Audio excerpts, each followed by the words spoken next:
Good evening, good afternoon, God bless you wherever you are doing what you do. I am your host, Dr. Armando Collins for the BigPotz Podcast!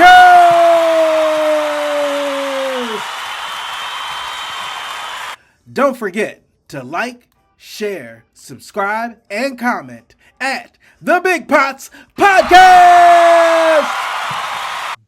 And what should I say in my self-biography? Well, I just want to know how you got to be Dr. Deborah Barnes. Okay. Your self-narrative. Okay. Alrighty, y'all. We are back. And as promised, I have the vivacious, incredible, awesome Dr. Deborah Barnes. Can you see me blush?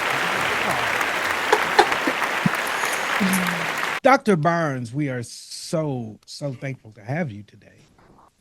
Could you please, for our audience, introduce yourself as a scholar? Well, I'm happy to be here with you and to see your shining face. I think the best way to introduce myself is to say I am one of the children of the dream. And that is that I started elementary school, in 1960. During the heyday of integration, or the beginning of integration. And I started school in Greensboro at the moment of the lunch counter sit-ins. And so my parents were revolutionaries, though they didn't use that word in those days, who were determined to ensure access not only for me and my brother, but for everybody. In those days, we worked for the greater good of the community, not ourselves, right? And so everything they did used me to make that entrance into this world we were denied access to. And I know that sounds terrible, like they were mean parents, but they weren't. They were just determined that I and therefore they were not second-class citizens who could be kept out of places just because they were Black. Mm-hmm. It's important to know that my makeup, I can't tell you who I am without telling you who my parents were. Which is a Black thing. But my mother was a New Yorker and my father was a North Carolinian. And he dragged her kicking and screaming to the South during segregation. And she was not a happy camper.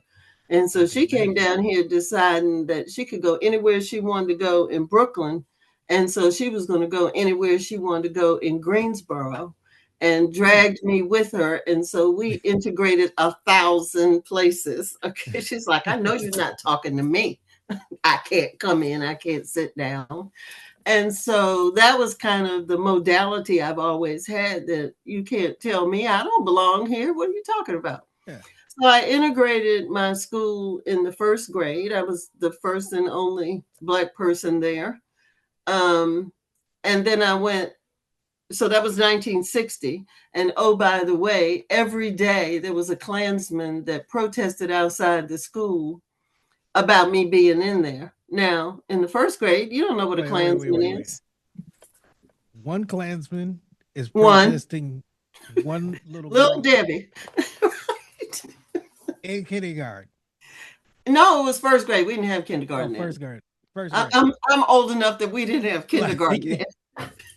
You should have known you were famous as a little kid. You got your own personal haters. I'm my own hater who hated me for 3 years. He stood out there for 3 years waving a flag in front of the school. And look, I tell my students all the time, Ruby Bridges had the government go to school with her. Debbie went to school with her mother. And so I walked to school, and she showed me how to walk to school and not look, because in those days, the neighborhood was all white. What was then Ashborough Street, now MLK, was all white. And a block or two behind that was the Black community. It was all white when I moved there. And by the fourth grade, every last white in Greensboro was called Ashborough Street. And it was white. All white. And not poor white. Middle class, big house, white. You know all those big houses on that street? Like coming right off of downtown. Yeah. Yes. Single family homes.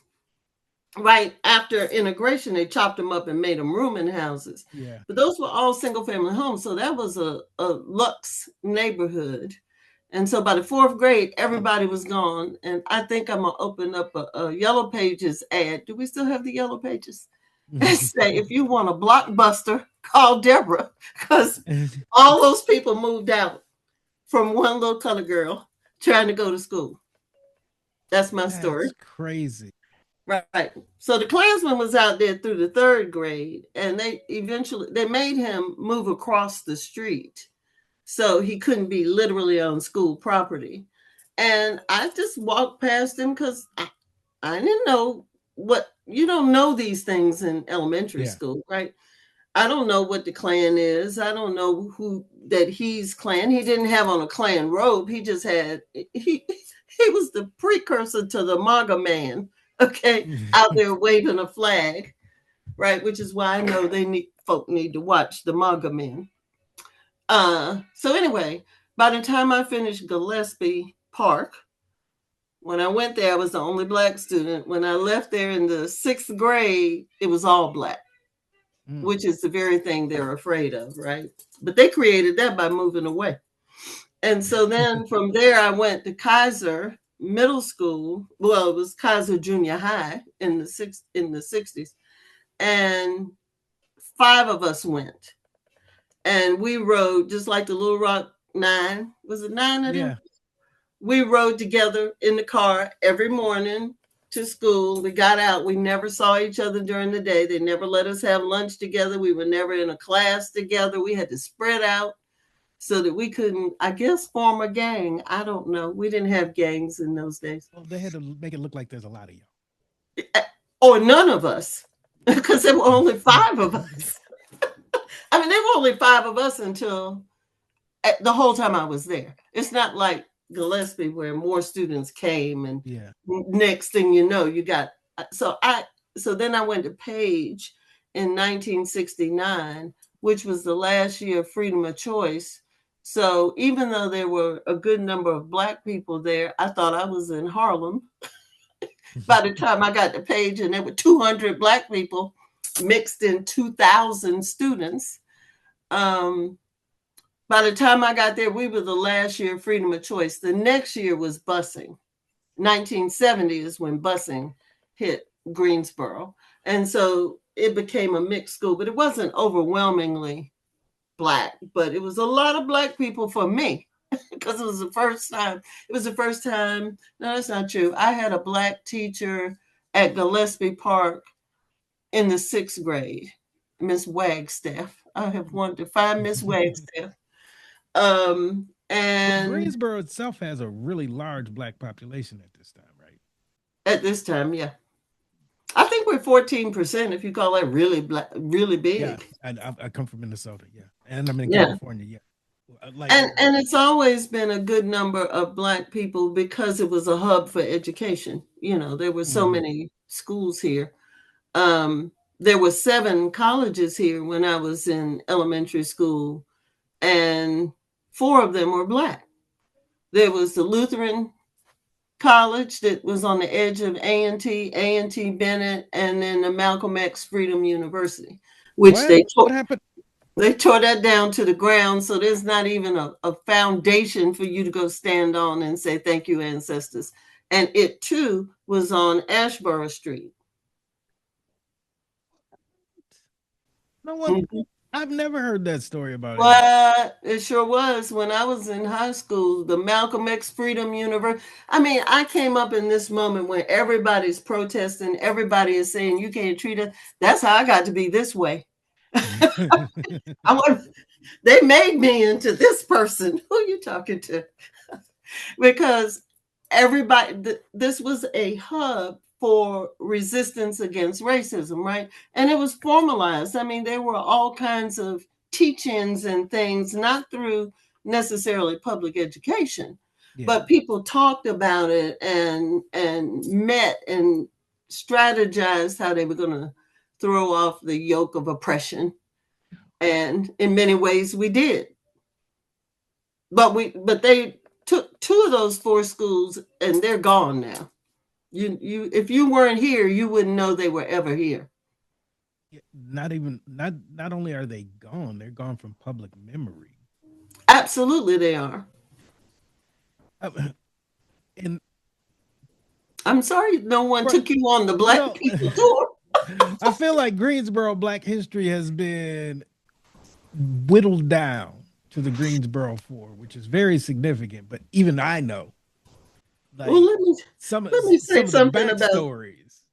let me say something about that, because I think that every time I leave the house, right? That even our notions of how history works is the white man's model. Okay. So we talk Mm, about what men were doing, and we're the yeah, women that home part. washing, scaling fish for the fish fry. Hmm. Where are the women? We had Bennett College here, which was a premier women's school. Greensboro, I just learned this a couple of years ago. Greensboro had 3 schools for women. UNCG was a women's college. It was a women's Yeah, college half my life, right? Of course, Bennett and Greensboro College was founded as a women's college. I no, I didn't know cannot that. believe that 3 of the 5 schools that were here were for women the way they've treated women in Guilford County. Mm, Okay, but they were. And hmm. so if you're going to tell history from the white Anglo-Saxon Protestant man's perspective, then all these other things fall by the wayside. So we only care about what men were saying to each other, where the Hmm. money was, where who shot who, and not how the mechanism of change worked, because you would find lots of women in that story, not the least of which was my mama, who said, I don't know who you talking to. Let me just tell you this. I know this is no longer part of my introduction because I haven't even gotten to the black school yet, but let me throw this in. Um, when I was a little girl, Easter was huge. Yeah, You didn't get things all year long. You got clothes and stuff. At Christmas, your birthday, and Easter. Easter. If you Yeah. got something, that's when you got it, right? The Hmm. Easter outfit was huge. My mother and I went downtown to Tallheimer's, which was a major department store at that time. And Black people could not A, try on hats, and B, clothes. Couldn't try on clothes. You couldn't put your skin next to clothing that white people would need to buy later.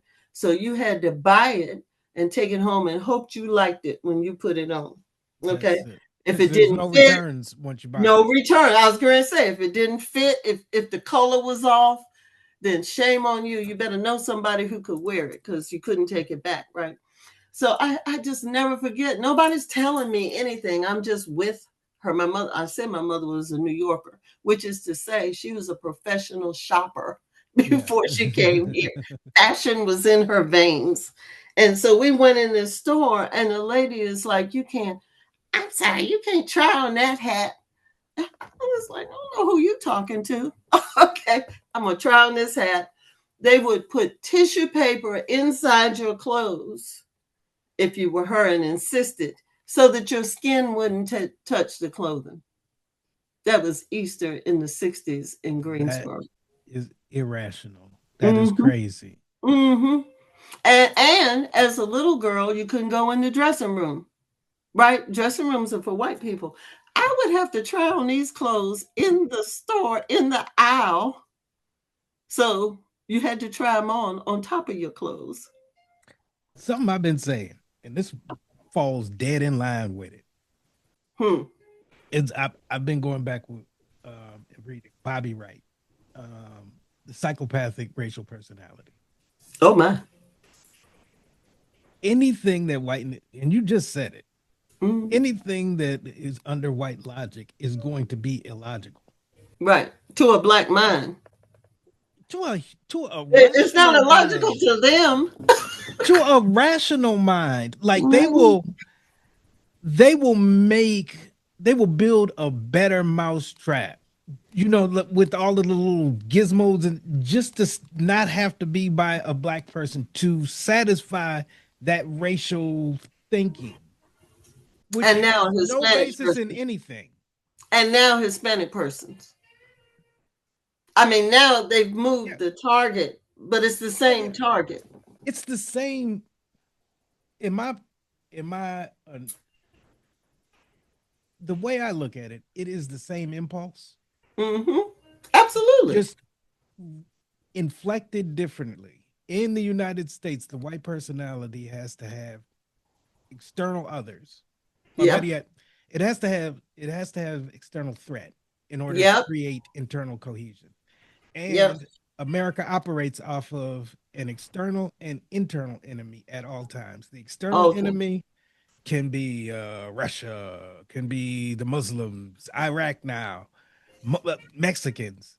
The internal enemy has always been us and Native Americans, but Mm-hmm. us more in the contemporary.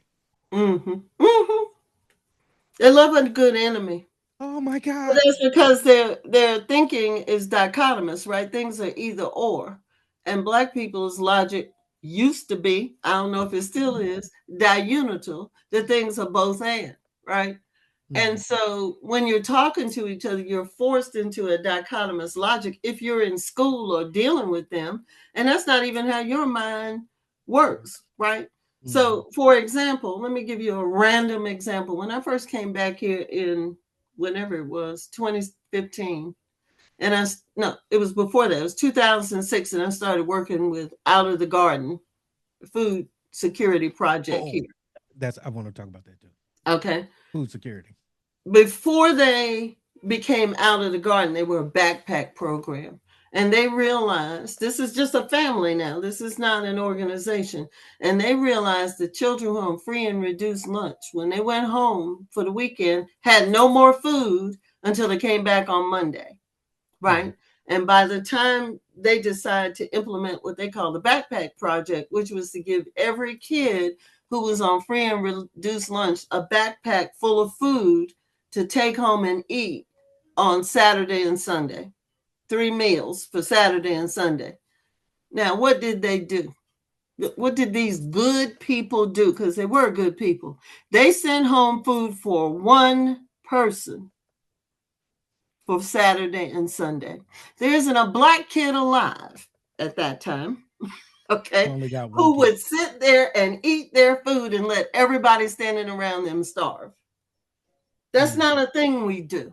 We don't do I, right? And so they're sending this stuff home for one person. And then they discovered that the other people in the family, wait for it, stole the food from the child. This is how the logic, I'm showing you how, not that they're mean Th- spirited and hateful, we could do a whole show on that, but I'm showing you how these logics do not jibe. If I think we and you think I, and you good enough to do something for me, and I can't go home and just be the one with the food. And so eventually they started packing it for the whole family, and then they started to just give away reclaimed food. Again, uh, better, better. But the reclaimed food was food they couldn't sell in the grocery store, practically liquid. Okay. Couldn't sell. I don't mean the grocery store didn't say, you know what? I feel bad about these yeah. starving people out here. Let me give you some fresh fruits and vegetables that will make them come to my store when they get some money. No. It's all the stuff they would have had to put in the garbage, right? This is past the date. You know how you can go to the store sometime and there's food on a little cart in the Yeah. produce section and everything will be 25 cents because you Yeah. got one more day to buy it? After that, that's what they give away. My And so theory. Right. so they start giving this food away, and the food is practically, I mean, you may get 3 pounds. I'll never forget the day, let me rephrase it, that I gave somebody a bag this big, 3 pounds of chopped onion. I Mhm. wouldn't use 3 pounds of chopped onion in a year. What is somebody supposed to do with 3 pounds of chopped onion that's going to turn into liquid a day from now? So again, it's looking like you're helping people, but you're not helping anybody if you're giving them 3 pounds of chopped onion and nothing else. They would give Muslims, and there were 26 drop sites. One of them was overwhelmingly Muslim, over kind of near where I live, off West Market Street. They Right. give those people, because they got some, eventually got meat from USDA. They're trying to give them pork because it's the Come pig on, that's crazy. state. Yeah. Do you understand? I don't need to understand or care what your worldview is. If you don't want to starve and die, eat this pig meat and call it goodness. Call me being good to you. That is crazy. That is better yet, that's the smallpox blanket. That's exactly what it is. That's exactly what it is. And to go back to a point you just made a minute ago, I am convinced that the reason that the lunch counter boycott ended, because that thing went on for a long time. They Yeah. act like it went on for 2 days. Okay. Mm. Is that Woolworths couldn't make any money for folks tearing up the store and dumping milkshakes on black people's heads and that kind of stuff, right? The commerce died out, and they're like, I'd rather sell black people stuff than have them in it, because we will spend more money than white people on things. Yeah. Even when we starving, we buy hair and nails. Okay, we will skip meals to be able to shop for something we want to buy. And they figured that out about us. And they said, well, I'll sell you things. And they have never stopped selling us things that will kill us. Part of us as Americans, American citizens, Black Americans, is there's a culture of deprivation that facilitates that. Anything we get, well, part of us, our utility now, now that we've been almost neutralized in the labor system, we're Mm-hmm. still valuable as a consumer group. Yes. And they've Yes. been targeting us as a specific consumer group since the 40s. Yes. We will buy some stuff, and Yes. within our cultural group, because there's such an ethos of like poverty, like being inextricably connected to us, and want and lack Right. of. Right. As soon as we prove who we are through what we get and have. It Right. isn't that we're Americans. We all want shit. But Mm-hmm. with us, it's a little deeper. Right. It's not just wanting shit. The Right. shit that I have says something about me. And internally, as the divisive part of us, my stuff says I'm not you. Yes. I Yes. got this watch Right. you can't have. Right. And that Although means something. with an Apple Watch, for example, everybody has it, right? For the very reasons you Yeah, said, everybody has it. Like, because it's a I status don't symbol. care about time. I'm gonna be late, but I'm gonna be late with this Apple Watch because it shows that I'm part of the thing. And they don't know. This is what Black people don't know. Hmm. That's how they're surveilling you. Is through Oh, these definitely. things These that gadgets. you feel like you have to have, right? And I went to see Michael the other day, the movie Michael, Yeah, I seen it. and I haven't done anything with Michael when I got home, even though I enjoyed it very much. Mm. Every third thing in my YouTube queue is Michael Michael Jackson. J. Yeah, yeah. Right? I didn't say play me some Michael. They're like, oh, you like Michael? How about this? Hmm. And that's because they're surveilling everything you do everywhere Oh, you that's happened to go. me a ton of times. I've Yeah. been, okay, this is my tinfoil hat story. I have thought things and they just show up on my algorithm. Wow. Like I've been very conscious not to articulate things Mm-hmm. around my devices. Mm-hmm. Which is everywhere. Yeah, that's what I'm saying. Your But car. stuff that I'm thinking about, well, that would be a good idea. All of a sudden, it just shows up on my timeline. Mm-hmm. Well, isn't that the whole point of AI? Is that they've tracked enough things about you that they know how you think. Yeah, And just the other thing is, interestingly, that you should broadcast to people everywhere. You can't get away anymore. yeah. I've given up trying to I mean, beat you can't get crime. away. If you commit a crime, oh, you going down. First of all, because we got a criminal industrial complex. But more than that, because the That is minute you do expanding. it, you're on 50 million cameras and you don't know how to get anywhere, so you got to use Google Maps, and you got to text your mama and say, I ain't coming home, they after me.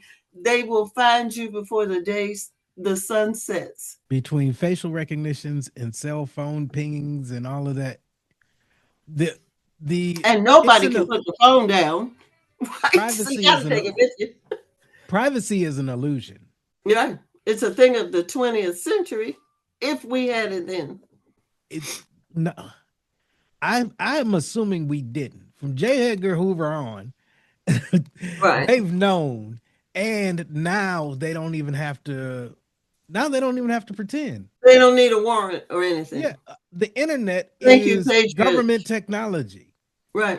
It had been perfected by what, the 60s, 70s. Mm-hmm. We got the consumer version of it.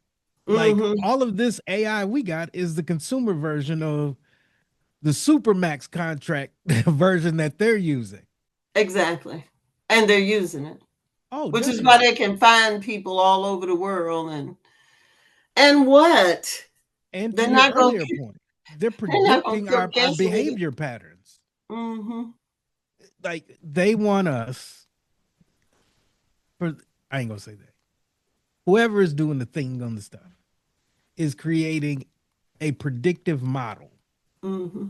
of how we will behave so that they can interject so they can more rigidly control the narrative Right. that influences behavior. No matter Right. what you legislate or say is going to happen, they're still human beings. Everybody's going Mm-hmm. to do what they want to. However, Mm-hmm. it needs to be a kind of a script, a format, like a Mm-hmm. fence. Mm-hmm.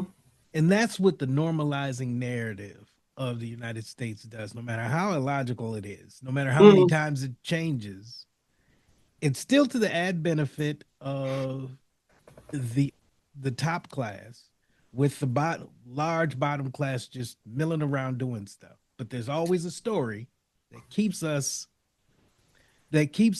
going, even though it don't make a bit of goddamn sense. None. None. Our boy Donald Trump, Your boy. He's all yours. I don't have no stock in with, that pony. within 10 years, the entire narrative of what presidency, white elitism is supposed to be. Now, keep in mind, he said I'm going to upend all of this. Now, our dumbasses, not ours, because I ain't vote for this dude. Not none of these, but 77 million, you white people, y'all voted for this, man. Maybe. Whatever happened, happened, and we let it Right. happen. You don't have to be voting though. You don't know what anything is anymore because they have completely dismantled the truth vibe, right? You know he's there. That's all you need to say. On one hand, I've always wanted to see the destruction of America and its its And cultural now you fabrication. can. And now I got the front seat to this. Yes, you do.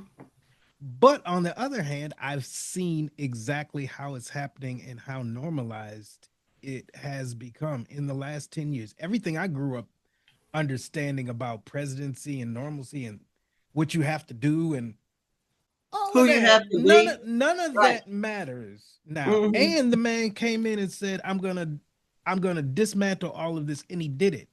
Yeah. While at the same time stealing from us. Hold on. Right. People have no problem with a already supposed billionaire Lies. sucking more money out of them Hmm. in their face Uh-huh. for absolutely nothing. There Hmm. is nothing we've gotten out of this entire 10 years of, let's just call what he's been doing policy, because Hmm. y'all don't even believe in policy anymore. Right. And It's neither just, have they, yeah, whoever the they is. yeah. They haven't gotten anything out of that. I mean, the billionaires may have, because They've got, now they have the right to rip us off and decide you can't use Zoom in a Chromebook anymore. You know what I'm saying? But the rank and file are worse off because the Mhm. robots are going to replace them. Now, what they're sleeping through is the middle class people going to be robots too.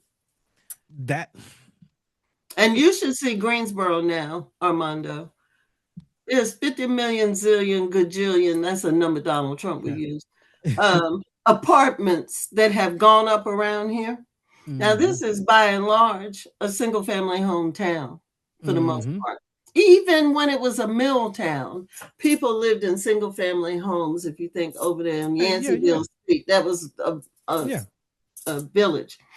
And just zillions of apartment complexes have gone up everywhere. We're not going to have a tree anywhere in this county to recycle our oxygen because they're putting up all these apartments. And Those I apartments personally, are more expensive than they've ever been in U.S. history. I dare say the apartments would cost you the same as what a mortgage used to cost you. Yes, absolutely. But of course, if you're not saving your money because you're buying whatever the hottest thing is at extortionate prices, or the copy that's not the real thing, Mhm. right? I'm thinking about all those designer purses that people sell in the park, right? Then you're not going to have the down payment for a home. And when they're building homes, now I'm talking about here, most of them Mhm. are these mansions, Yeah. 5, 6 bedrooms and up. Well, who needs 5, 6 bedrooms in a world that used to have birth control? Okay. Nobody wants 6 children unless you live in Mississippi. One of the things that startled me when I got to Mississippi in 2012 is that people would roll out of these vans and they would have 10 children. I'm like, have y'all not heard? You don't have to have 10 children. How do you even feed and put shoes on 10 children in Mississippi? It's Mississippi. Because they don't have access to any other way of being and just like now they've shut down Planned Parenthood. You made abortion illegal in a lot of places, and I'm not pro-abortion, but I am pro no 10 children if you don't have a farm.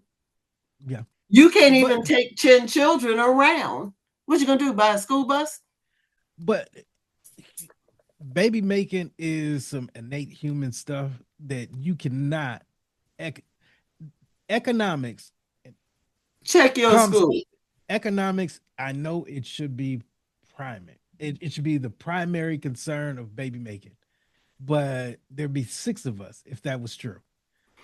Listen, let me tell you what else has changed that may be going unnoticed.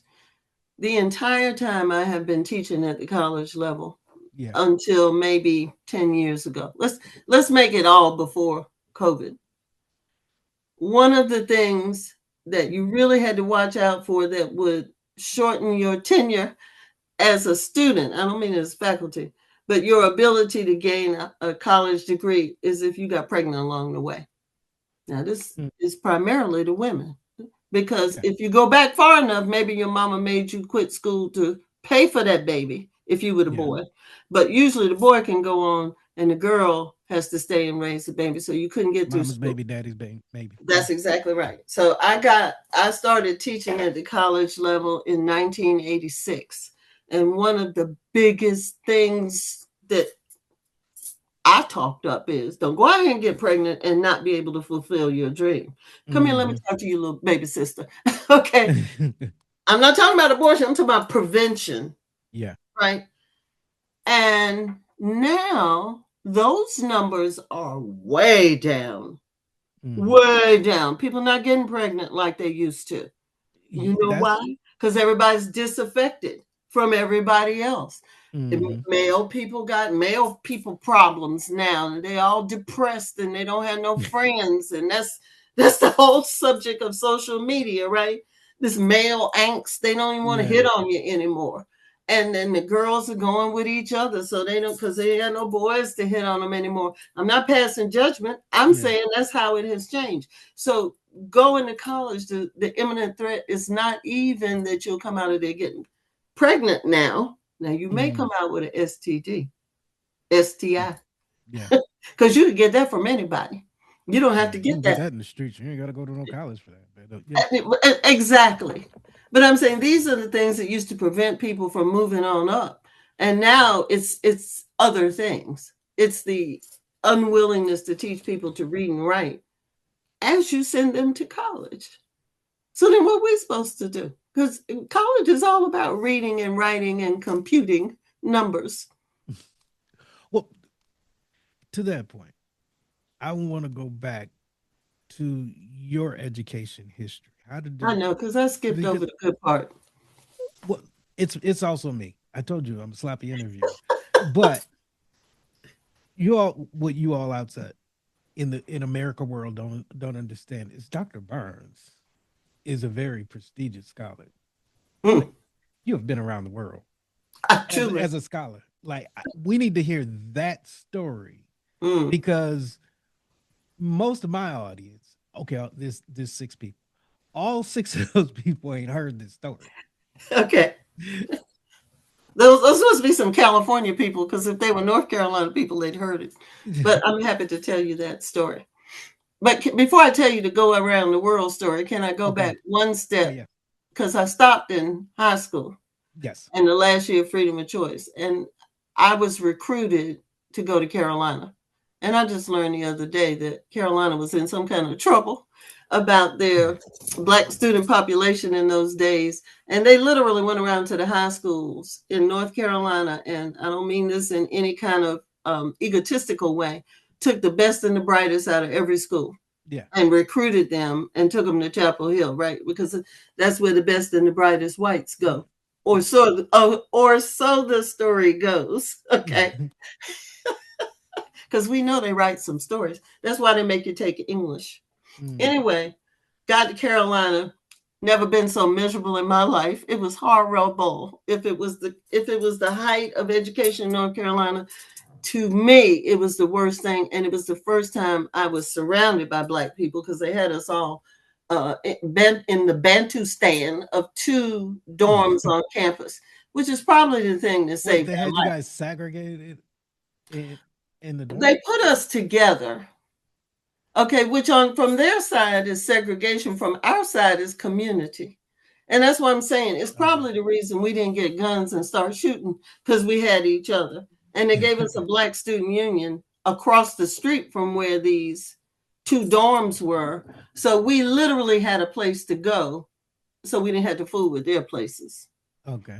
Okay. And while we're in those places, just to give you a time marker, they are streaking. Do you know streaking? Yes. Okay, streaking, for those of you who weren't here in the 70s, is some white people craziness where they take off all their clothes and run naked through the streets for reasons that are unclear to me. Okay, so we're trying to learn something, they're streaking. Finally, I get out of there. My father died this in September of the year I would have been a junior. So I stayed out of school because I knew he was going to pass and I wanted to be with him. So I didn't go back, and I hated it. And while I was out, he died in September, and I want to say October, November, I went to homecoming at Tuskegee because my best friend went to Tuskegee. And I'd never been there, and fell in love with the campus because I was just surrounded by all this black excellence and black. It was like being inducted into the best aspect of the Black Panthers without the guns, Yeah. right? I mean, when black people think Black Panther, they think guns. That's not what I think. Yeah. It's just immersed in the best of the best in that place. I enrolled on the spot. I came home, told my mom I'm going to Alabama to school. She's like, Alabama? That's what everybody said. You're going to Alabama? People trying to get out of Alabama, and you're trying to go there. It was the best thing that ever happened to me. And I want to tell you this one story, and we'll get on with Go ahead. the show. When I got to Tuskegee, well, before I went to Tuskegee, I already read Up From Slavery, because in those days, there weren't but 10 books to read by Black people, and I had read them all. And I was very impressed with that story. People talk trash about Booker T, and I'm ready to get in a switchblade fight with you in the street for talking about Booker T, because Booker T came up at a time just like this, where you see all the crazy people over there, and he's like, we ain't got to go over there. Cast down your bucket where you are, right? You got to be friends with them enough to not get them to kill you, but the rest of us, we can stay right over here. I got to Tuskegee, and the whole town is black. Tuskegee Institute is black. Tuskegee, Alabama is white. You I know didn't there know were that. two places. You know there was two places. It's the secret, Oh, right? Yeah. But there is and so one of the most remarkable stories about that school to me is that the first people who went there, literally after they went to class, built those buildings. Yeah. You paid to go to school, and they said, okay, that's the end of class. Let's go make us some bricks.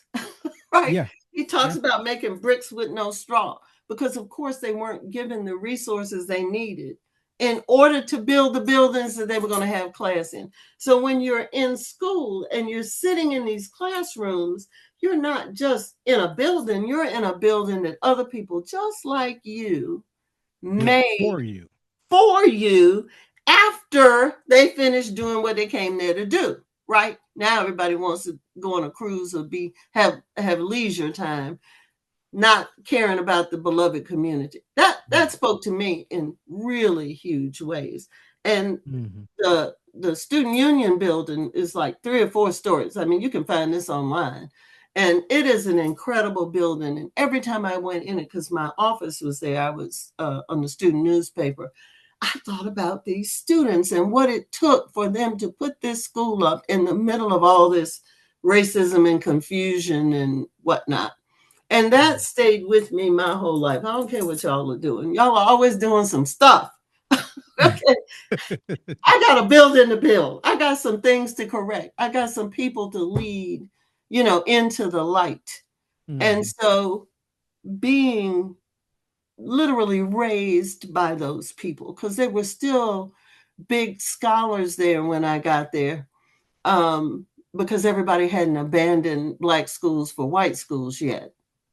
And it was just an incredible experience. So I left there and got married, because that's what people did when you got out of college. You got married that summer, which I did, right? And we eventually moved back to Greensboro when I was pregnant with my son, so that we would be near one of the grandparents. Yeah.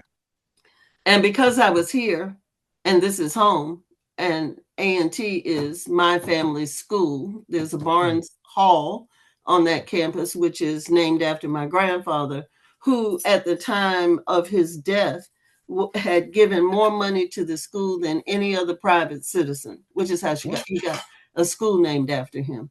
Because buildings are named after governors and university presidents, not jokers with wallets.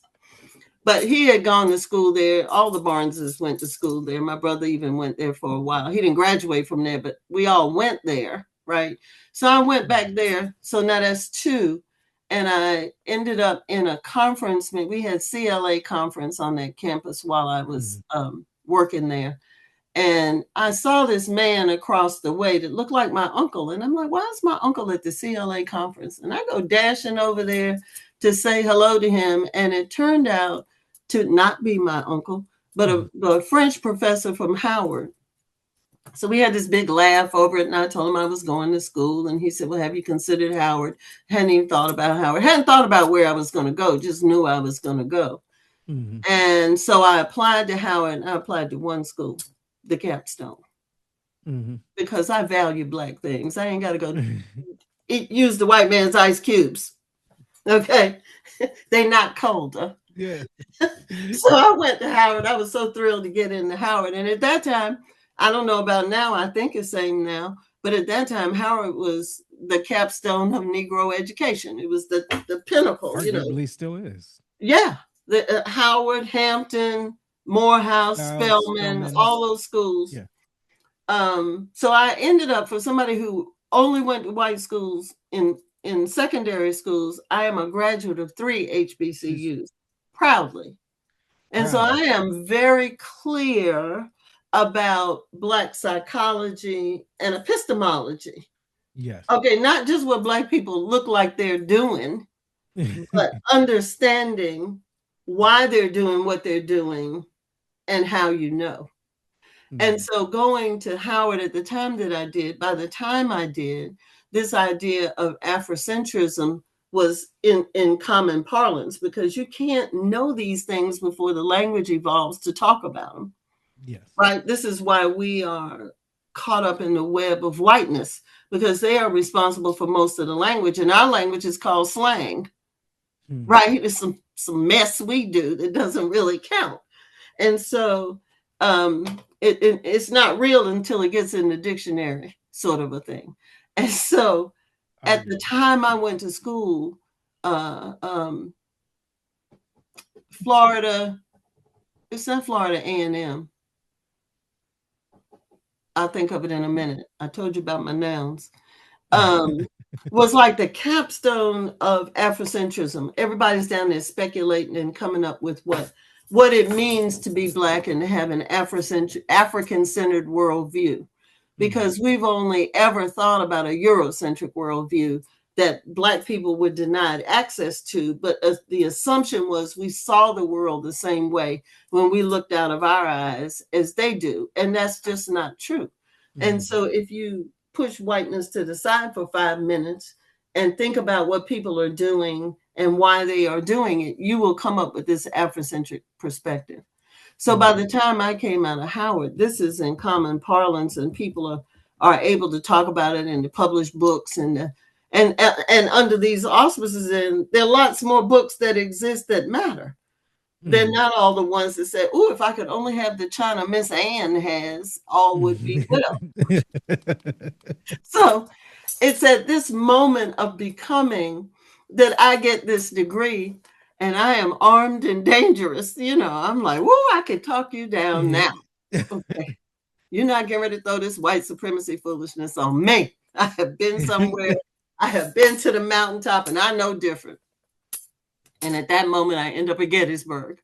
Once again, the only African American. That's a big ass shift now. What are you saying? But I went there because I didn't live there. I lived in Frederick, which is up the road from DC. I'm like, "Oh, I can't leave DC." When I was in DC I was in DC from, when did I go there? 89. I came in 89 and I left in 2001. I was in that area. Yeah. And it was on and popping. It was the chocolate city. Yeah. Right. I thought I was in heaven. I'm like, all that sacrifice of my childhood, I'm about to pay it out now. Yeah. And in the days since then, slowly but surely around Howard's campus, which was destroyed. That was the worst possible area because it had been destroyed in the riots after MLK's murder. Yeah. And nobody had put it back. And slowly but surely, while I was there, they began to gentrify it. And now you can't find any Black people around that campus. It's all been turned over. And people are coming from further. So that's why those students were booing. I'm sure.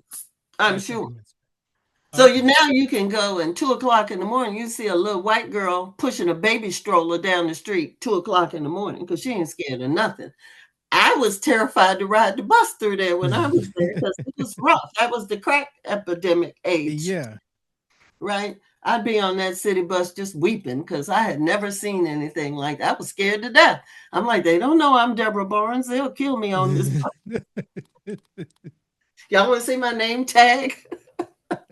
But still, I'm saying it all changed. That's how I got to Gettysburg, because I still can get to DC all the time. Right. And then I left there and went to Michigan.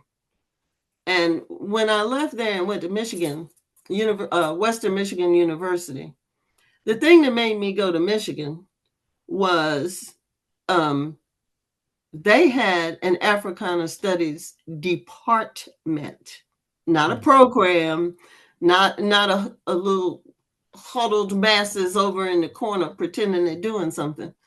But 7 tenure track lines, and then some adjuncts, right? And I'm like, oh, I need to be up in there where my stuff counts.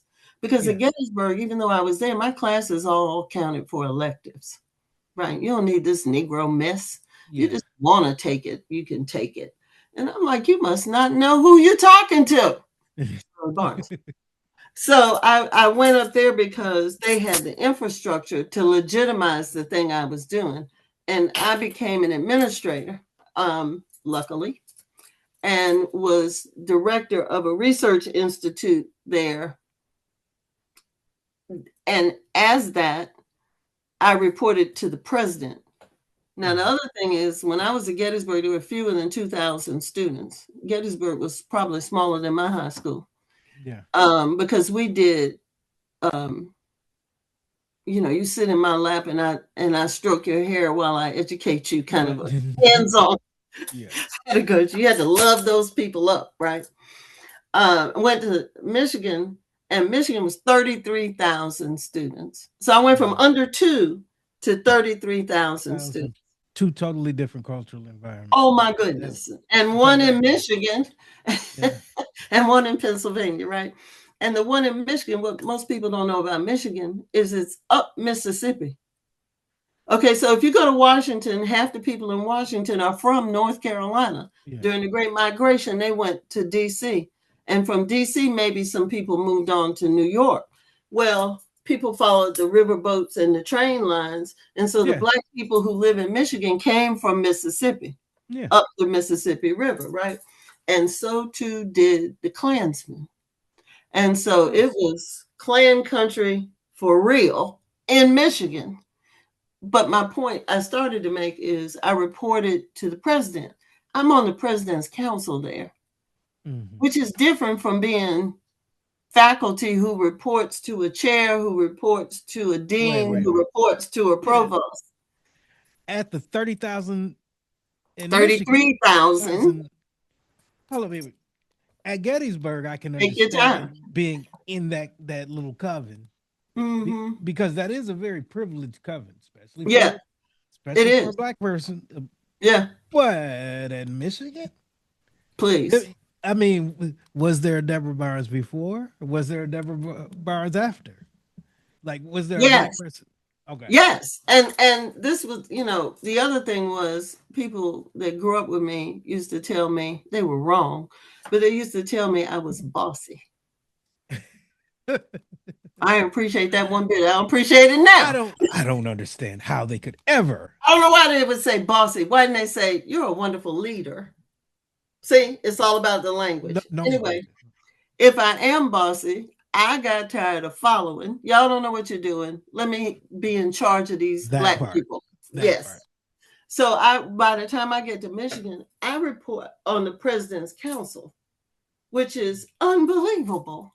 All right. How did I get in there at the table to tell folk what to do? Dude, at the table. See what I'm saying? And so I stayed there for 3 years, and then I was recruited to come back to A&T as an associate dean, which I was happy to do because what I didn't mention for the Klan and the up Mississippi Negroes was it was the frozen tundra up there. Okay.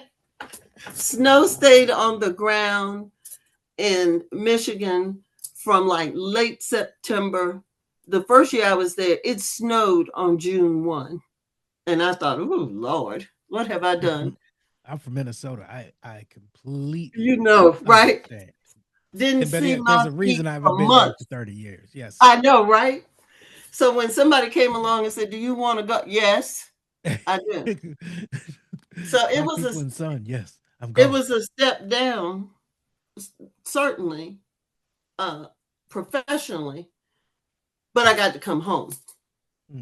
And I got to be the boss there because I was able to create or be responsible for the creation of 2 of the 4 curricula that was considered general education. So I was over critical writing and African American experience at A&T. And again, get to be bossy and decide who studies what.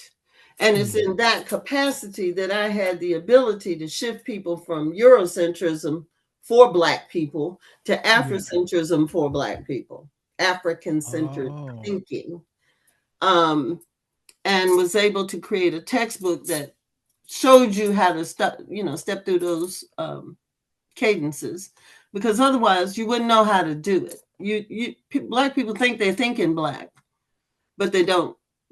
Because their whole time in public school, they're thinking the way white people taught you how to think. And they're surrogates. We have to add in the 21st century, white people and their Negro surrogates, because now we have those. Not just Negro surrogates, just avatars, white people avatars. Yes.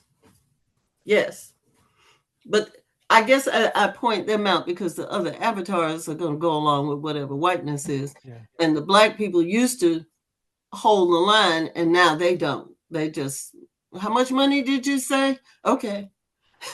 I could All do they that. got, I, I could I do think it's that. even, I think it's even worse than that. All you got to do is be a white person and use an authoritative voice. And you can get at least 60% of folks just to snap to it. Just, okay, Right. yeah, sure. You must be right. Which makes me remember Khrushchev. Remember that name? Yeah. Khrushchev over Russia. Nikita. Khrushchev took his shoe off and bammed on the table. Mm-hmm. You remember that? That's locked in my brain from my childhood because of what you're saying. If you talk hard and bam on the table, people are like, oh, you must be Well, right. but Right. how could that ever not work? Did you see how Yes. confident he Of course, was? let's do it that way. I told my students the 20th century was brought to you by cocaine and mediocre white man confidence.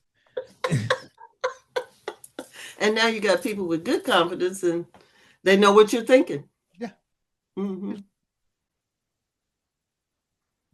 No. Oh. I'm not sure I answered. Well, that's who I No, am. well, that was the part that I wanted to get to. Your Oh, background. What you were we opened the show and you were talking about curriculum and mm-hmm. its importance. I wanted the audience to understand why that is so important to you and why they should be listening to your voice when you say that that is important. And not just because I'm bossy. Not just because you're bossy. Well, the one thing I left out that I'm ashamed to have left out is in the midst of all of this, I'm a Toni Morrison scholar and have spent most of my official academic life publishing about Toni Morrison. And the reason I say that is that Toni Morrison is she's not the first, but she's probably the most prolific and well-attended person to literally offer up a fictional pedagogy in Afrocentrism.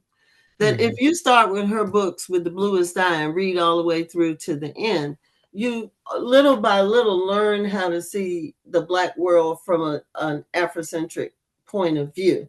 Most people who are reading it think the characters are Black and they're living in Black places, and that's the whole point. But she's teaching you how to see things, right?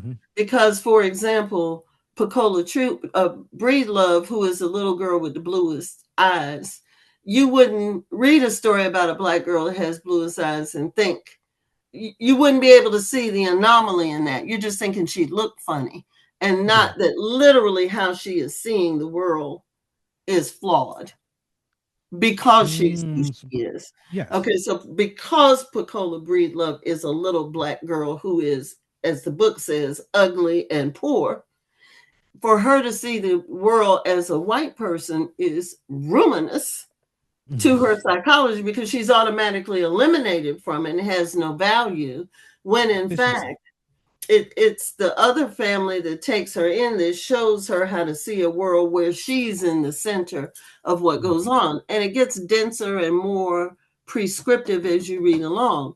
And so it's like, as these opportunities presented themselves to me in my life, I found the tools, the instrumentality to be able to teach it to other people, because you got to have a way of delivering that. You can't just say, oh, you're seeing the world from a white perspective, because nobody, even white people, don't know what that is. Yeah. Right? They think that's just seeing. When I look out of my eyes, I just see. They don't know that what they think they see is the stuff they made up, because they're not seeing these trees they keep cutting down everywhere. I just heard, I know I'm on a tree tip, but I just heard this week that they are getting ready to put a highway through the rainforest. Yeah, they've been doing that for years. Not this part of the rainforest is completely untouched, the lungs of the world. And the minute you put a highway through there, because even the people there were trying to vote, the people for whom that matters are against it, but the people who live where the highway is going to be voted for it, because they can't get back and forth, I guess, to go buy some stuff, some American stuff. And the minute you cut a highway, then there's going to be other roads and houses and shopping centers and plazas, and there go the lungs of the earth. Well, the mining companies, what is it oil? I forget exactly what the resource is, but they've been manipulating the government and economy of South America for years. And that highway ain't nothing but a slow train that's been moving for years. Mm-hmm. And it's not on. There's this book called Death in the Andes, and it's a murder mystery, but the murder mystery is symbolic of the death of the Andes on all levels of it because of this quote unquote Western civilized progress, destroying it through commerce and creating instability among the native population, which is struggling to maintain not only their sovereignty but their indigenous ways of being, while at the same time meeting this demand placed on on them by modernity. I got to work and I got to eat and I got to find housing because I've been displaced. Right. I can't live in my little hut anymore. No, and I'm behind the times. Right. Fishing And was where's great. my Apple Watch? Yeah, and now we need a tower so I can read my Apple Watch. How could I not have Coca-Cola in my life? Have you seen Coca-Cola? It's delicious. And don't worry about the fact that it will kill you, particularly if you're black. But don't worry. Who needs a kidney? You got two. Right. And you can sell one because Americans always need kidneys. You better hope they don't kidnap and hair. Okay. Well, sweetheart, have you been paying attention to this Epstein eugenics? I can't take my eyes off of it. The whole stealing black babies and using their body parts, they've been doing that. They've been doing that for years. They've been playing in our face since 1619. They've been playing in our face about that. Like they literally are trying. They've been snatching poor brown children from around the globe. Yep. Assuming nobody cares about them and that their own self is more important than this, just to experiment and shits and giggles. Right. And God knows what else. Don't nobody just we say experiment hoping they scientists. I mean, there's a whole bunch of rumors you could make up about Bill Gates, but him and his wife are hunting little black babies in the forest. That's a doozy to just to pull that one out. Like there's no truth to that. I didn't hear that one. Has it come out recently? Yes. He was, that's foolishness. Wait a minute. You do admit that you were on the island and that you and that guy are cool like that. We weren't hunting babies. Yeah, not babies. Yeah. What do you think we are, animals? Oh, crazy? Right. Despite the Native American babies and I hadn't heard that about the island. I'd heard that about the ranch. Is it Arizona? Zorro Ranch in New Mexico. And I was like, and since then, because there's supposed to be all these bodies out there, all these babies' bodies, I haven't heard much about that at all. But when has it been different is my question. He had in both places, in all of these little places, he'd have they have a dentist chair, but it's really a OBGYN chair. And does OBGYN have chairs now? Well, it looks like a dentist chair, right? I've seen it. But it got stirrups. So it's multi-purpose. I don't know. You can get a root canal and have a baby all at the same time. I don't know. I see. All right. But all of these people are in on it at the highest levels. Mm-hmm. So much so that when Jeffrey Epstein is sitting in jail and he gets one phone call, he's calling the chair of the Federal Reserve to tell him what monetary policy is going to be. That ain't strange to y'all. Jeffrey Epstein is best friends with Donald Trump. Vladimir Putin's private financial advisor, and a Mossad agent with connections to the Prime Minister of Israel. That ain't And just how did he get to be any of those things with his no finishing college? So white man is luck. college important or isn't it? Let's work that out first. Just weird.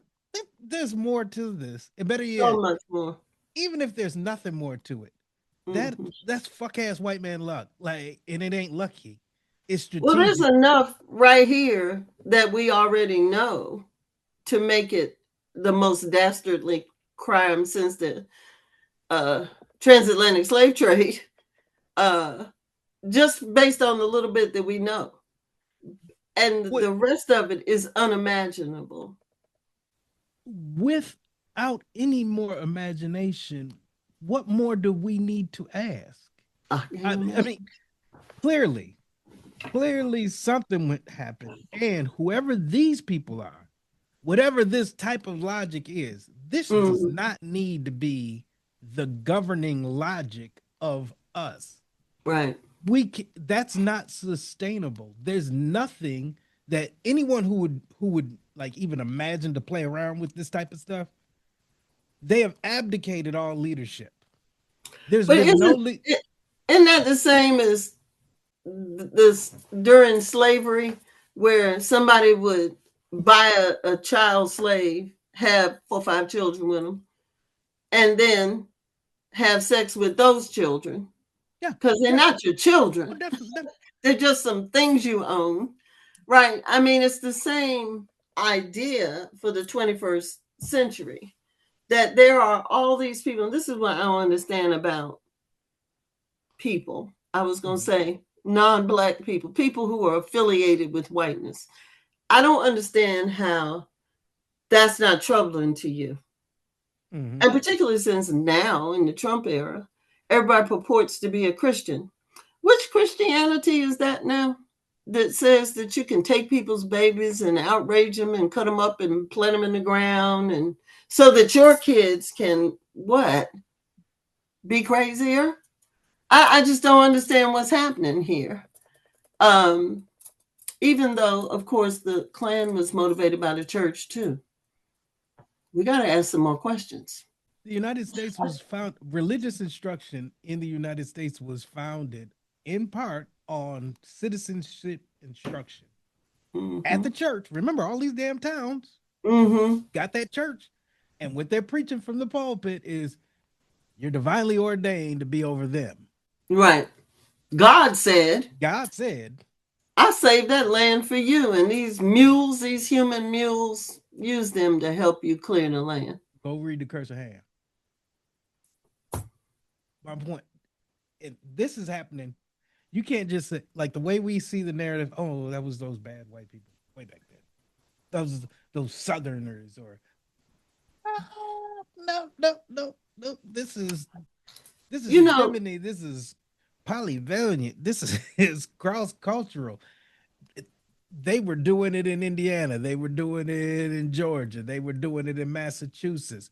All of these places that supposedly had, there were places that never had established Jim Crow or slavery that white people were running around with this in their head, and they recreated. And by the time I get here in this world, it's, oh yeah, that's just how the world is.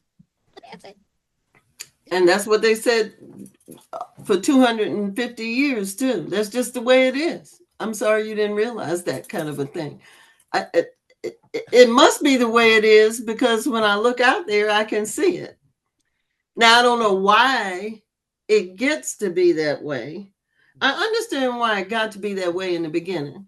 Okay, now we're going to go down this dark alley right here. You and I came along, you way after me, but came along where education was the great leveler. If you could get an education, you could figure out how to be free. Because first of all, you would realize that half the stuff that you've heard is a lie. Okay. And that now you have the equipment to pull yourself up by your bootstraps and your family and yada, yada, yada.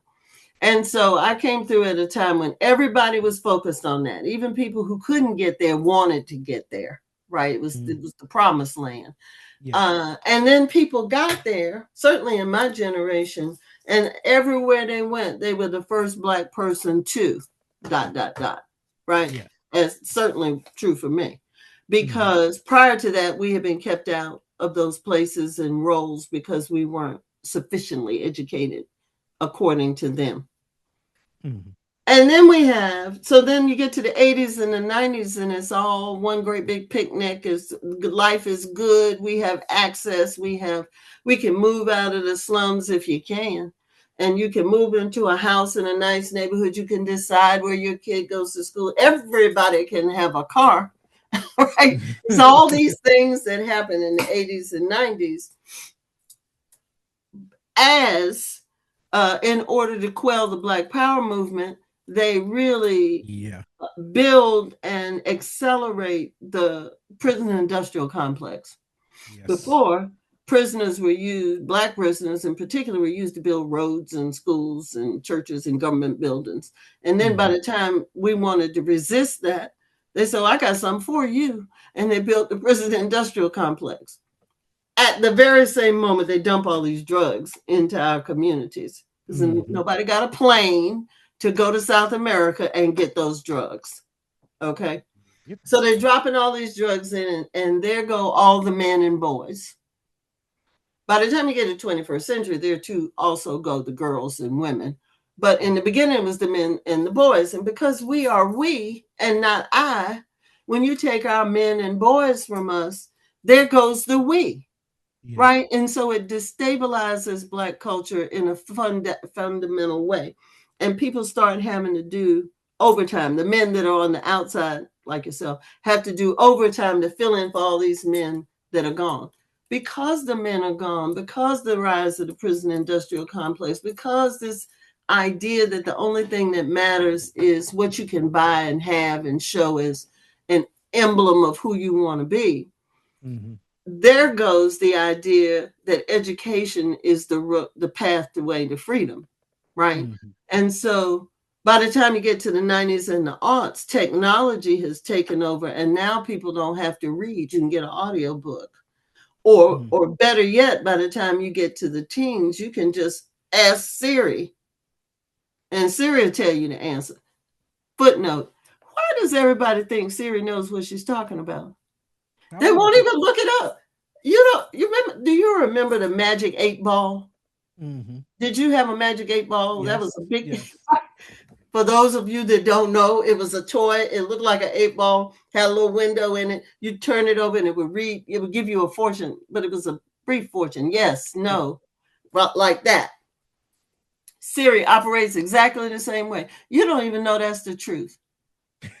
Siri, how do I get to the post office? Now you'll go down here. They don't know, right? So we gave over thinking. We gave away knowing.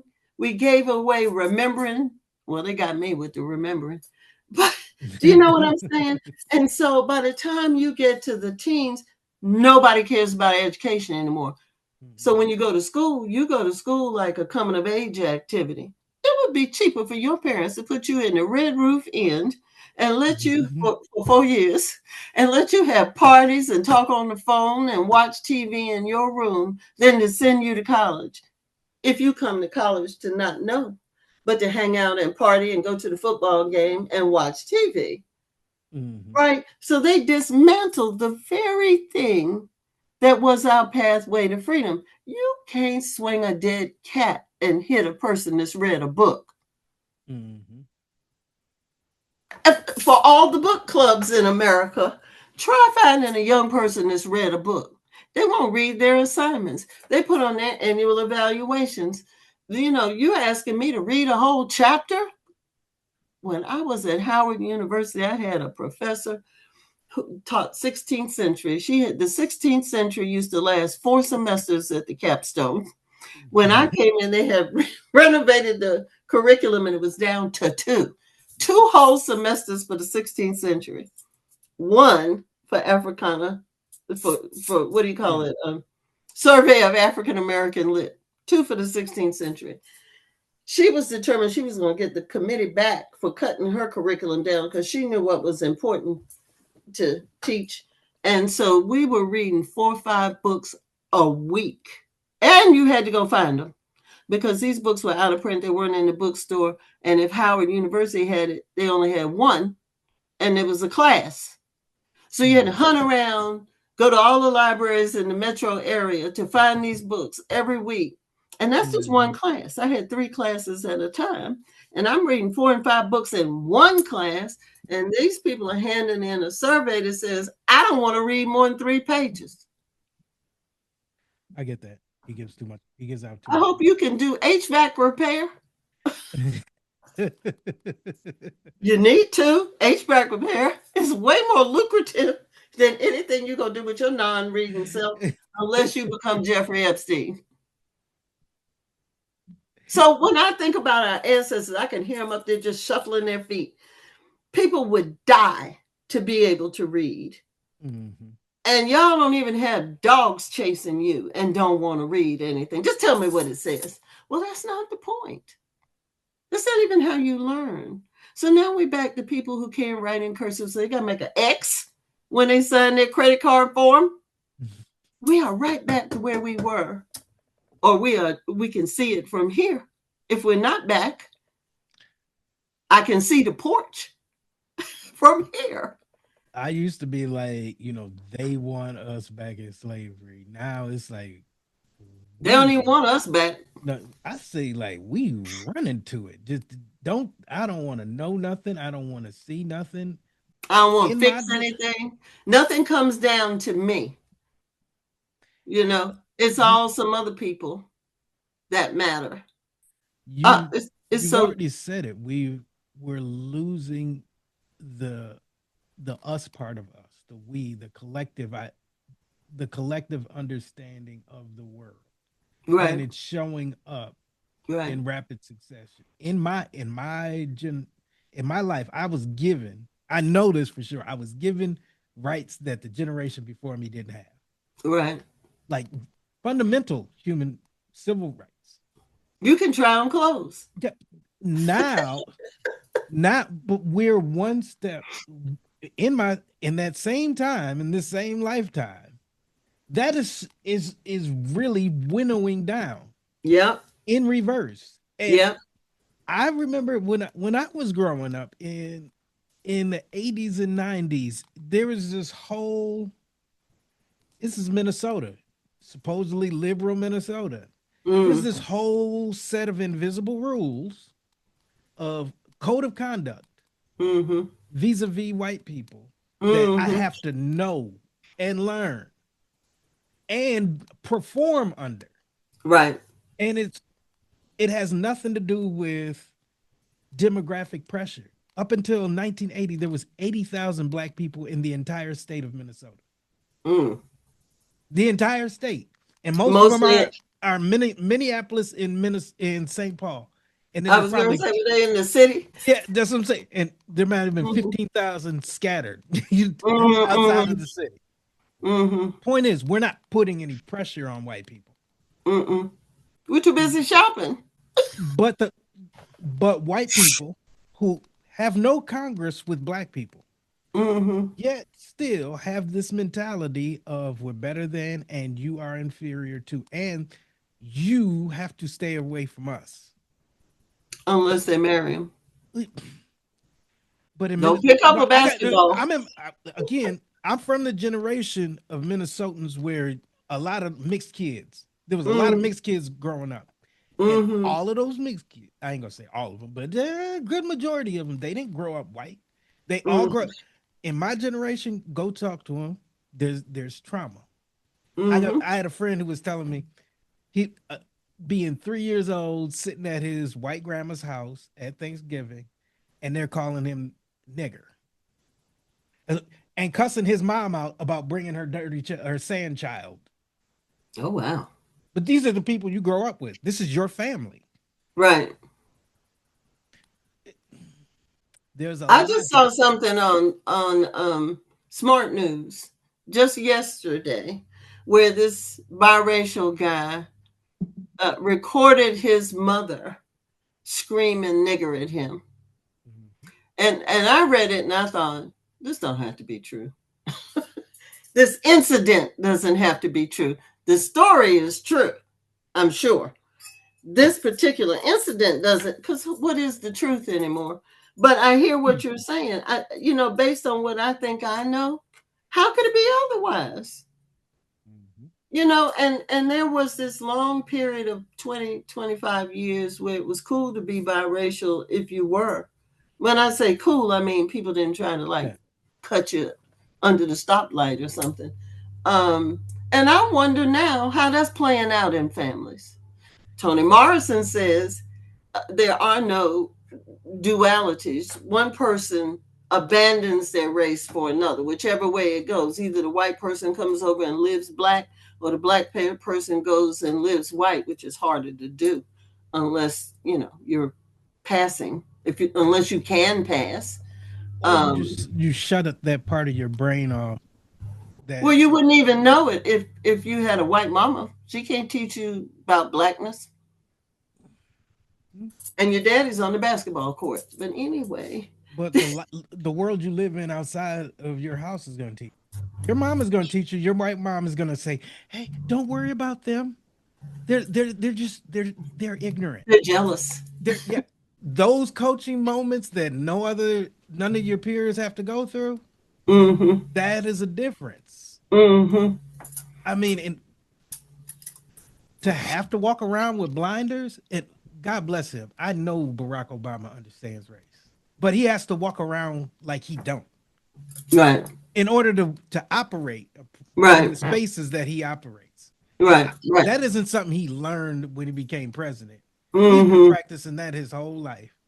Don't worry, son. You're just different. It's okay. You're special. And that's a key element right there, Armando, about what happened to people.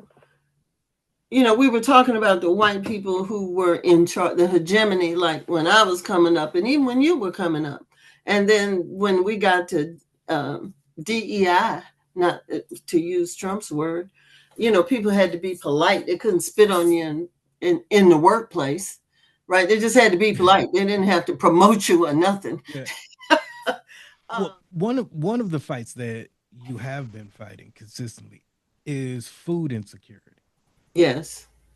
And that is one of your grassroots passion projects. Can you explain that?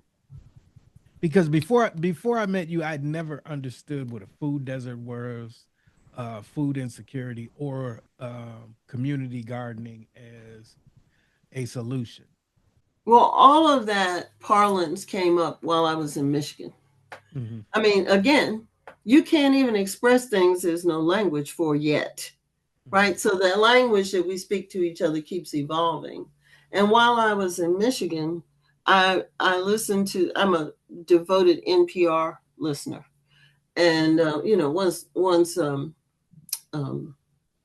he's been dead too long. What's his name? What's my favorite musician's name? He's been dead too long. Luther Vandross died. Once Luther Vandross died, I was done listening to the radio. So I went to NPR. I went to NPR and I heard this show on NPR that was about North Carolina. And they were saying that in Guilford County, I heard this in Michigan now, in Guilford County, there were 26 food deserts. And I was blown away by that because I'm like, how can there be 26 food deserts in agricultural country? This is farming place. And when I left here, there were still farms everywhere around here. And so when I came home, one of the things I negotiated when I came home to A&T to do university studies in 2006, I negotiated the right to bring that discipline. I hope you can hear the landscapers out here. I got them to agree that I could do this whole curriculum on food justice because the fact that there were 26 food deserts meant that a whole bunch of Black people were starving. And this was farm country. And the farm country was populated and run by Black people. Now, the white people might have owned the land, but they weren't out there picking anything, right? That's what we did. So to me, this was a setup. This is crazy. I'm going home, find out where they hiding the food. Y'all are hiding this food, and I'm going to find it. And so I came home trying to do that work. And that's how I met the people that did the backpack project. And that must have been like 2000. I came here in 6. It had to be all of 2007, maybe even 2008. So I was here for a while before I could find an organization that was really trying to mitigate that. And they were part of a larger initiative. I didn't go to them. I was on a board, a local board that has started to be concerned about food justice. So that's how I got into it. And then because I was doing the curriculum, I began to study it. And once I studied it, I was so horrified I didn't know what to do. And I could see how even the people who are raising this food are starving. In the meantime, because you said I had been all over the world, I'm going around the world, and I made a very compelling trip to Jamaica and the Dominican Republic. It was a school junket. It wasn't vacation. We didn't go to the tourist places. We went up in the mountains to where real Jamaicans and people live, not where the white people come and drink pina coladas. Mm-hmm. And in Jamaica, wait a minute. No, the Dominican Republic, they grow bananas. And they grow them for, I never eat bananas. I can't think of them. Was it Dole? There's 2 banana companies. Dole and Chiquita. They literally grow them in bags on the trees because they don't want the locals to eat these bananas. So you're out here growing food in the most productive place to grow food, fruits and things, and you're not allowed to eat it. They didn't have running water. They didn't have electricity. I mean, I stayed up in the mountains with this woman who was the most important woman in the town. She won the flip to keep the black doctor because I'm traveling with all these white people, right? And she won me because she was the most important black woman in this town. So I got to stay in her brick house. She had a lovely brick house, no running water, no electricity. Every time I wanted to take a pill or flush the toilet, some little kid had to go down the mountain with a bucket to get the water at the pump, bring it back up the mountain to pour it in the toilet so it would flush. And this has got to be, more like 2010. So I am horrified by this. Yeah. And insulted. Now, in the meantime, all the people I grew up with who would have been fighters and advocates for these people, most of them had moved away to go take jobs. This is also what happened to us, right? Mm-hmm. And I'm in that group too, that we got educated, we learned these things, and the whole point was to be able to go out and make a difference. And the way you make a difference is go to a place where there are no black people and say, this is what black people are really like. Gettysburg. This is what educated black people are like. Check this out. And so it's almost like it just emptied out lots of places where the leadership should have occurred. And then the people who are here trying to keep their noses clean so that they can get whatever it is they want to get. And so there aren't people who are advocating the way they were advocating for themselves and each other, like in the 70s, which I aspirize from that. And so when I came back, nobody seemed to be concerned about that. Even the churches. So I go around, I'm like, come on, y'all, we got to put some gardens in. Let's try some gardening or something. Because at this point, the idea of the community garden has erupted across the nation. And people are everywhere are hungry. Because now we've gone, this is post-NAFTA. NAFTA is what changed this. We got to put some knowledge in here. Because before NAFTA, people grew food locally. Mm-hmm. After NAFTA, they could enslave all those people in Central America and South America to grow our food like they used to do us, pay them nothing, get the food for nothing and bring it back here and sell it at usurious prices. And that's how we stopped having local food. Meanwhile, they started growing chickens in North Carolina. And if you've ever flown over North Carolina, and I know you have, it's Yeah. one chicken house after another in this part of the country from the air. You can't see them on the road, but when you're in the air, oh my God, you know how you can go to the bar and have 30 wings? Yeah. You, just you. You know how many chickens that are? Unless they lying, and I think they are. Chickens don't have but two wings. I swear, I think they're growing chickens with more than two wings because they can. They probably are. Okay, I'm just saying. I know these people, so They ain't never missed a beat. they have never missed a beat. I'll be wrong, and if I'm wrong today. You wait around. There'll be a chicken with 5, 6 wings coming out the back. And they might not even be real wings. They might grow wing pieces just to cut out the middleman. So anyway, at this time now, I got involved with the North Carolina NAACP, the statewide NAACP office. And I met this man through a friend of ours who was the president. And I said, let me holler at you because I'm bossy. I want us to do this project. And I told him I wanted to do an experimental project. Let's see how we can end hunger. I'm not positive I have the answer, but I have some answers. So we started out. He said yes, and they took it on as the state project, but we started it here in the Piedmont. So the first round of the project was to have small gardens in lots of places. So you could have one on each block. You could have it out where the post office, where your mailbox was for people whose mailboxes are on the curb.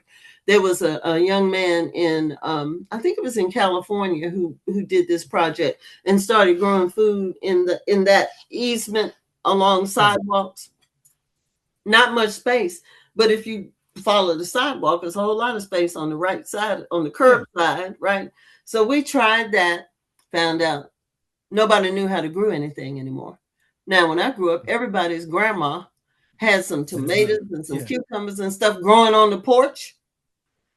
They didn't know how to do it. They didn't want to be bothered. Everybody's in the welfare state now. They can just go pick up their food, so they're not trying to grow it. Got it. Went on to part 2. Part 2 was to have a really large community garden, almost like a farm. Yeah. And we had like a half acre that I found downtown Greensboro. You know that, I can't remember what the hotel was originally. It calls from Greensboro College. It's a tower hotel. It used to be a hotel, and then they turned it into. Oh yeah. I know exactly what you're talking about. Okay, behind that, the garden was behind that. It was about a half acre, and we had to cut it out. I mean, we had to build it. People had raised beds in part of it, but if we wanted to farm all the rest of it, and so we had to like go out there with what do you call those things, like to dig it out. Tillers, holes. Tillers, thank you. Oh my God, this is why people starve, because it's hard to grow food. Do you understand? Okay, so we planted this thing. We had all these things come in, and that was the year Michael hit. Do you remember Michael was a hurricane that came through Greensboro and tore this garden to pieces? We ended up at the end of Michael with about 12 watermelons, and everything else was destroyed. Dang. A lesson to learn by, right? This is what happened during the Dust Bowl. The people had food planted, but nature turned against them, and I ain't mad at nature. I'd get them too. Turned against them. And then all of a sudden you couldn't grow anything because of the weather, right? So that was lesson number 2. The third strategy was to organize Black farmers in a farmer's market to come into different places in Greensboro and sell their wares. Because you have to make, in order for a Black farmer to sell to a grocery store, you have to raise X amount of product, which most of them are not. I remember the farmer's market. Yeah. You have to have a lot of product to sell to a grocery store. You can't go in there with a wagon of tomatoes. Okay. And so most of them, or certainly the ones that I was negotiating with, didn't have enough product to sell to grocery stores. So we set it up so that there were, when we first started running this, was one in Greensboro and one in High Point. Yeah. And they ran on the same day, on Saturdays. And all these farmers came and sold their goods. But here's what people also don't know about food, because Deborah never thought of this either. Things grow seasonally. We may eat strawberries all year round, but strawberries grow in 2 months, okay, of the year. And so when the farmers market opens, you might have 97 kinds of squash, but you're not going to have other kinds. You're not going to have apples, because apples don't grow at the same time that squash grows. Black people don't want to eat anything but collard greens, but collard greens grow in the fall, the late summer in the fall, right? So we started this in the summer, and people would come in and be like, well, y'all don't have no collards. Okay, that's the grocery store. Now remember, or let me say, part of why we're so unhealthy is because we don't eat seasonally. Our bodies are set up to digest food that grows not only locally but seasonally. If you eat the same thing every year, that's why you at the doctor's office. Okay, so people got used to eating the same things all the time that they really, really like. Like if you eat an apple, for example, that apple's more than a year old. Apples don't grow locally. Those apples have been underground for at least a year, unless you go to the mountains and somebody took them off their trees. Okay, at a farmer's stand. But if you buy them in a grocery store, they're more than a year old. And so we ran into this problem at the farmer's market that people don't understand how food grows anymore because they don't eat grown food. They eat bought food that came from halfway around the world. And that doesn't matter to them. But the locally grown food, absorbs certain minerals and things from the soil, which your body needs if you're grown. Now, your Minnesota body doesn't need California vitamins. It needs Minnesota vitamins because that's where your body was created. Anyway, we did that, and then COVID hit. And it was going slowly but surely. People got used to it. And they would come, but two things happened. They didn't buy enough stuff because locally grown things cost more than what you get at the grocery store. Because what you get at the grocery store is made by essentially slaves. They don't call them that, but they also don't pay them anything, right? So that's cheaper, and it came from further away. And the people who grow it locally, who then have to load it on a truck and bring it to Greensboro, because we don't have farms in Greensboro, right? They're all out someplace else. It's going to cost a few cents more. People don't want to pay more because it gets in the way of the hair and the nails, And so we were running up against that when COVID hit, and that was the end of that. The last project, which we didn't really get to go to, because the other thing that happened was these markets were situated in low-income areas where poor people were had access to it, and we even got food stamps. We would they don't call them food. They don't call them food stamps anymore. Whatever SNAP they call them. Yes, SNAP benefits. We even had the machine. You could use your SNAP benefits at the farmers market and eat fresh fruits. Because we're not playing. We went to college. We're not paying. We're trying to make this thing work, right? And the poor people, the lower income people, it might be insulting to say poor, I don't know. They didn't want fresh vegetables. They wanted pizza and hamburgers and French fries. And the people that wanted the fresh vegetables were basically middle and upper income people who were coming from some distance. So we were not casting down our buckets where we were, right? So then the last stage to try to get local people involved was to get people in the community, hardcore unemployed people, can't get no jobs, don't want any jobs, to work with the farmers market. Like we would, the goal was for them to operate the farmers markets, right? For the farmer to be able to drop off this food because he don't need to stay here all day, right? That required someplace to store it. And then they sell it. The other thing was we even were trying to write a grant where we could buy one of these convertible trucks. I know you've seen these. Well, maybe you have. If you're not in food justice work, maybe not. But it's like a panel truck and the sides come down and like shelves descend. Yeah. You put things on so it's like a food stand and you walk by. Okay. We were trying to buy one of those, and they would have been responsible for driving this thing through their neighborhoods like the A&T truck used to do when I was growing up. And people didn't have to come to a central place.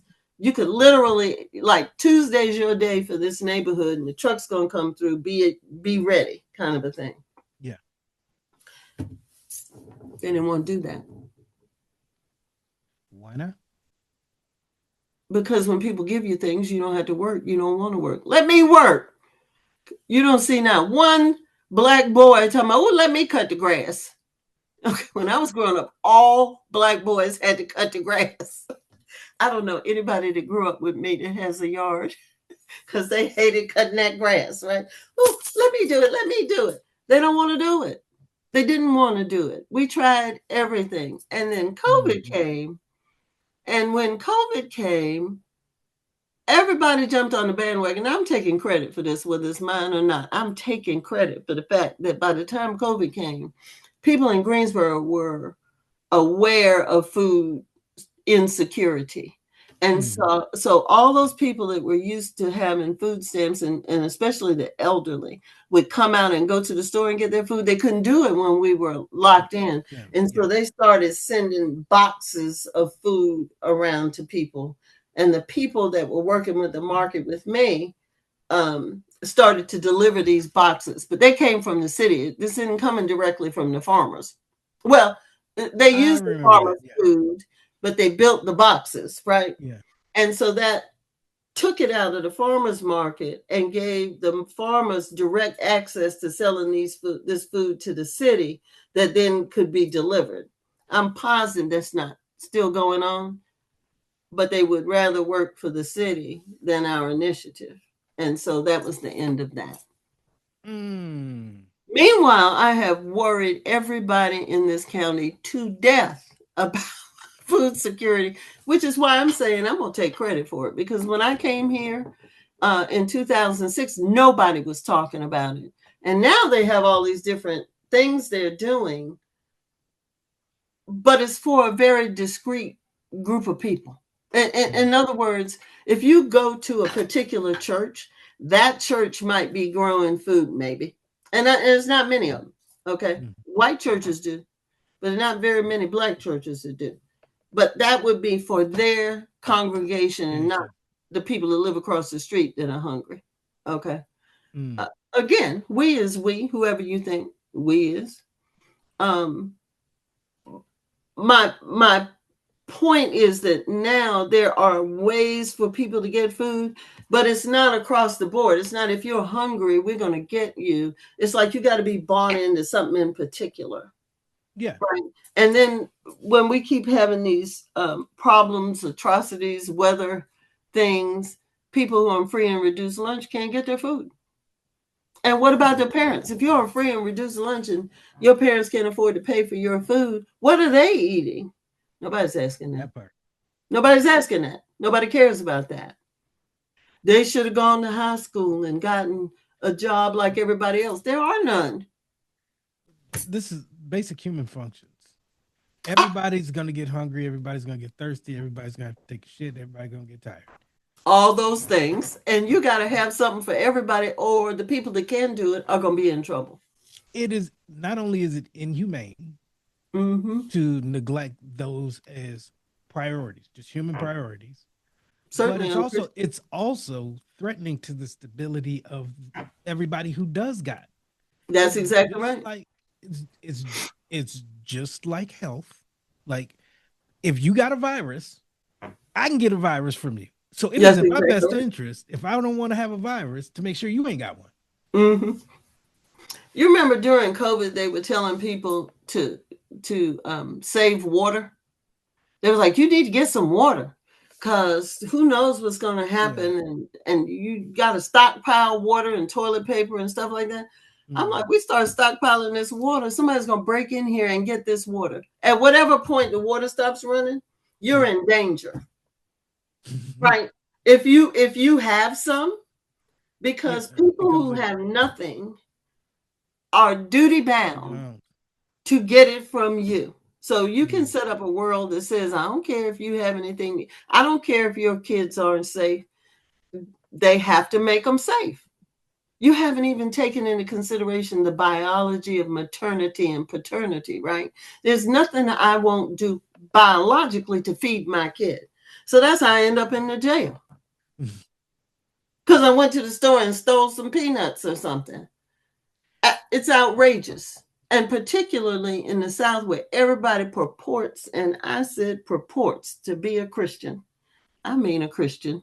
I don't mean a religious, because they want to thumb their nose at every other kind of religion, right? It's outrageous, Armando. And the more educated we are, the less we care about other people. And now everybody got to have a baby. I'm back to birth control. We're going to withdraw the birth control. And we know good and damn well you're not going to feed our babies that we can't stop having because loving is good. Especially if the TV gets turned off. Luther's dead. You can't hear him on the radio. So sometimes you got to turn to loving. And if you can't count your days, they don't teach people to count. They taught people to count when I came along. There's only 7 days you need to be worried about.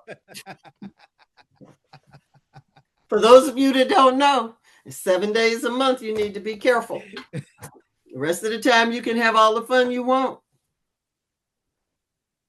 And then the people that have the babies, they haven't thought about how they're going to feed them.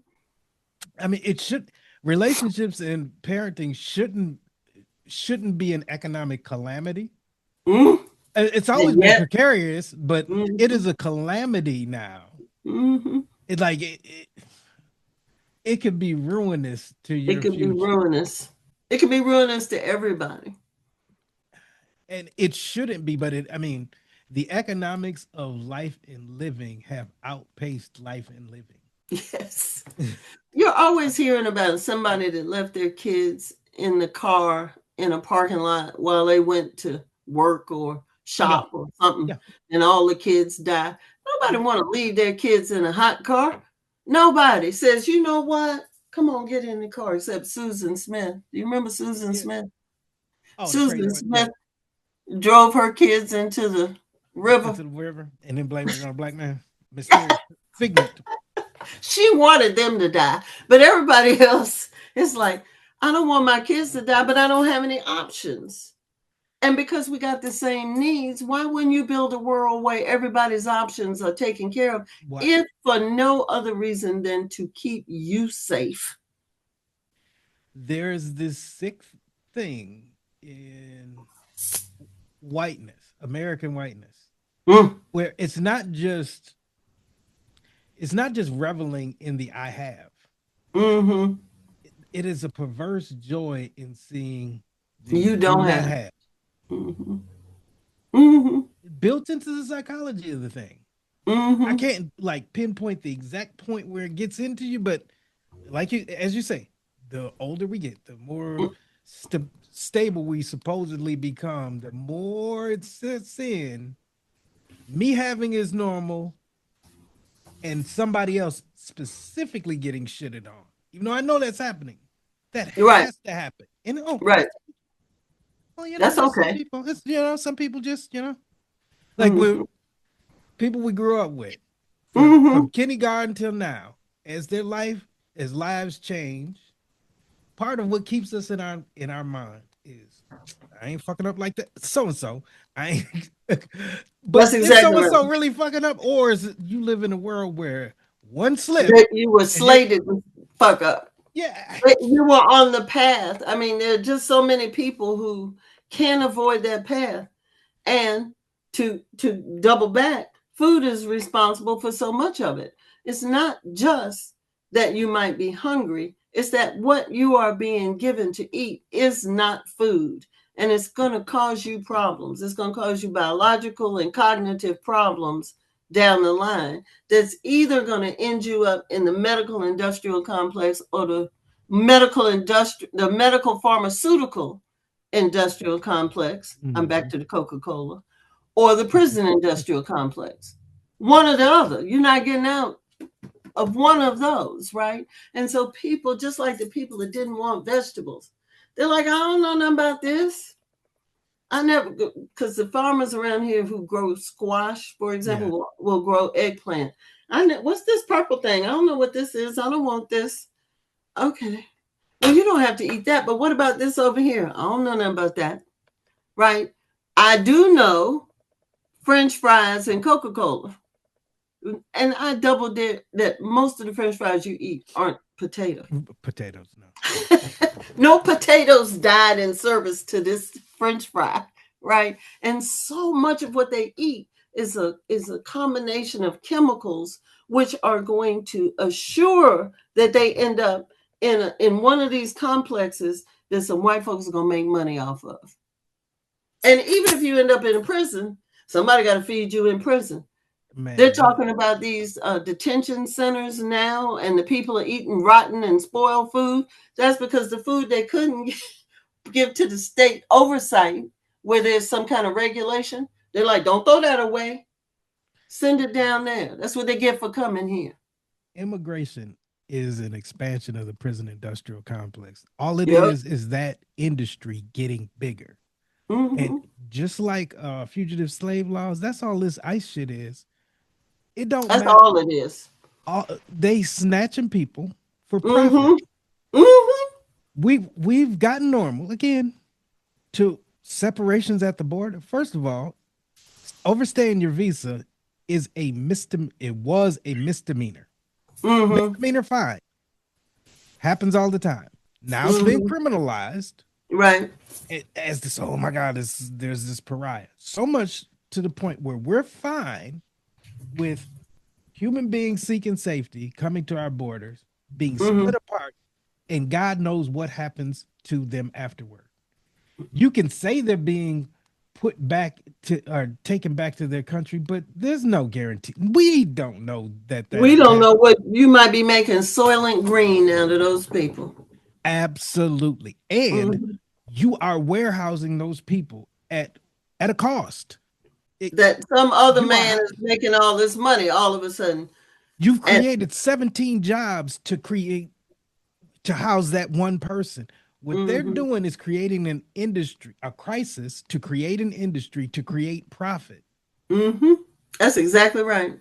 And one of the things, back to Greensboro, that you have missed in your absence, please come see, is in addition to the 27 million gajillion apartments they put up, warehouses everywhere. And everybody's like, it's in these warehouses. We don't make nothing. What could be in these warehouses? We don't know what's in them. They don't have a sign on it and telling you what's in it, but the cameras outside, so you know not to go over there. Right? There could be people in those. I mean, they are huge. There could be people in there. And human warehouses. They're taking the. They had this reporter. He interviewed an attorney for one of the kids, and the attorney got kicked out of the jail. So he's interviewing the guy outside of this huge prison. And all you can hear from the outside are little kids screaming. Oh my goodness. How is everybody okay with this? You as a grown adult, whatever you did, because these ICE jobs only came within the last year. You as a grown adult said, I'll do that for $1. You can sit there all day with little kids screaming who have been snatched from their parents. And you might have kids and you're all right with that. You know, there was another thing. The other thing that has happened that just eats me up from the inside about ICE is that there are Black people and women in ICE. The other day, where was it in? Is it New Jersey where they're rioting outside of this warehouse and the police are beating people? I think it was Jersey. They showed these police attacking these people, right? And one of them, and they got on all this equipment and stuff, it was Barbie. got this long blonde ponytail bobbing and weaving behind her while she is out here beating people on the pavement. Come on now. What are you doing out there, somebody's mama? At least leave the barbarism to white men. That's who it belongs to. I'm at the point where I believe that there's an innate urge in them for like abusive violence towards some, like they have to control that as an impulse. Or don't control it. And ICE is just it's a manifestation of that urge, but it's an outlet for it. Yeah. And I'm saying that how easily everyone shifted into it as normal. Right. And one of the first things that they did once they got the full green light, they didn't come after immigrants or even black people. Don't get it wrong, black people, we're on the list. Don't get comfortable. First place they went was to go terrorize white traders. You got to understand Minnesota, white traders. Traitor. Traitors to whiteness. Minnesota considered as the libs. Ever since George Floyd, those white people have been considered traitors to the thing. Right. They shot that white woman dead in her goddamn face, broad day. Right. And didn't nobody say shit. Didn't nobody do shit. And don't nobody care. That was, can we get away with it? Well, shit, we got to amp this up one more. And they popped, they say it was 4 shots. I heard 6 shots. And it was coming from multiple guns. They crowded around that man and killed him in broad daylight. And it wasn't because he did anything illegal. It was to send the message to the rest of y'all. You're either going to get down or lay down. This thing don't give a fuck about you. I don't care what your skin color is. It cares about white. And y'all better understand this. Are you going to be white or not? And then but my point is they got people in there who aren't white. And I mean white the way you mean white. No. I'm not necessarily white. Now, you know, we done grown up around a bunch of black people who are way more white than any white person. Like, they will shout out to Tim Scott. What? Y'all can't give Tim Scott back. Man, look here. He's yours. You got to keep him. Nope. Clarence Thomas either. No takebacks. When they say all the white people stand up, them is the first 2 people who stand up. Please go stand up. Go with them. And be looking at you if you said something wrong. My grandparents came over on the Mayflower. They were in the hole digging it out, but they wanted it. Hey, but they were on the Mayflower. I don't know. I can't stand it. I look at it and I'm like, okay, we're right back to where we were in the beginning, or at least you can see it from here. And I mean, the narrative that I grew up under pre-2015 was that it was petering out. And, you know, that was way back then. And I would argue for maybe Bill Clinton to Obama, it was the nicest iteration of white people you will ever meet. And now they're gone. Now they're gone. And better yet, even them hardcore Obamaites, it took them maybe 4 months just to get with the program. But they with the program. Like, whatever they say it is tomorrow, it will be. Like, if they just, yes, we're Klan again. We like the Klan. People be like, oh my God, that can't be. And then 3 days later, well, you know, the Klan does have. You'll be seeing Ari Melber on CNBC trying to rationalize, well, the Klan has had, and then, you know, and looking at both sides of it. My point is, there's never been an opposition with the binary. The binary is us against everybody else. It ain't. It ain't. And if you don't want to get clocked, you'll be us, whatever that means. There's no liberal and conservative. That's whiteness, and it's two sides of the same coin. Do you want whiteness with a smile, or do you want it with a frown? With the gun. Yeah, Which whiteness would you have? better yet, whiteness ain't sustainable. Not for everybody. Not as a normalcy. It is Mm-hmm. proven. The Mm-hmm. people who are making it operate Mm-hmm. have proven that it is unsustainable. It is illogical. It is irrational, and to be quite frank, destructive. Well, they Some wouldn't have people, to kill everybody if it was viable. Why must it always be accompanied by death and mayhem? And when has it not? that part. Because when they stopped doing it to us, they just took it on the road and went to South and Central America, went to Africa, stole their stuff. They're still doing that. We're in a frenzy because citizens who had been getting shitted on said, you know what, let's just start being fair.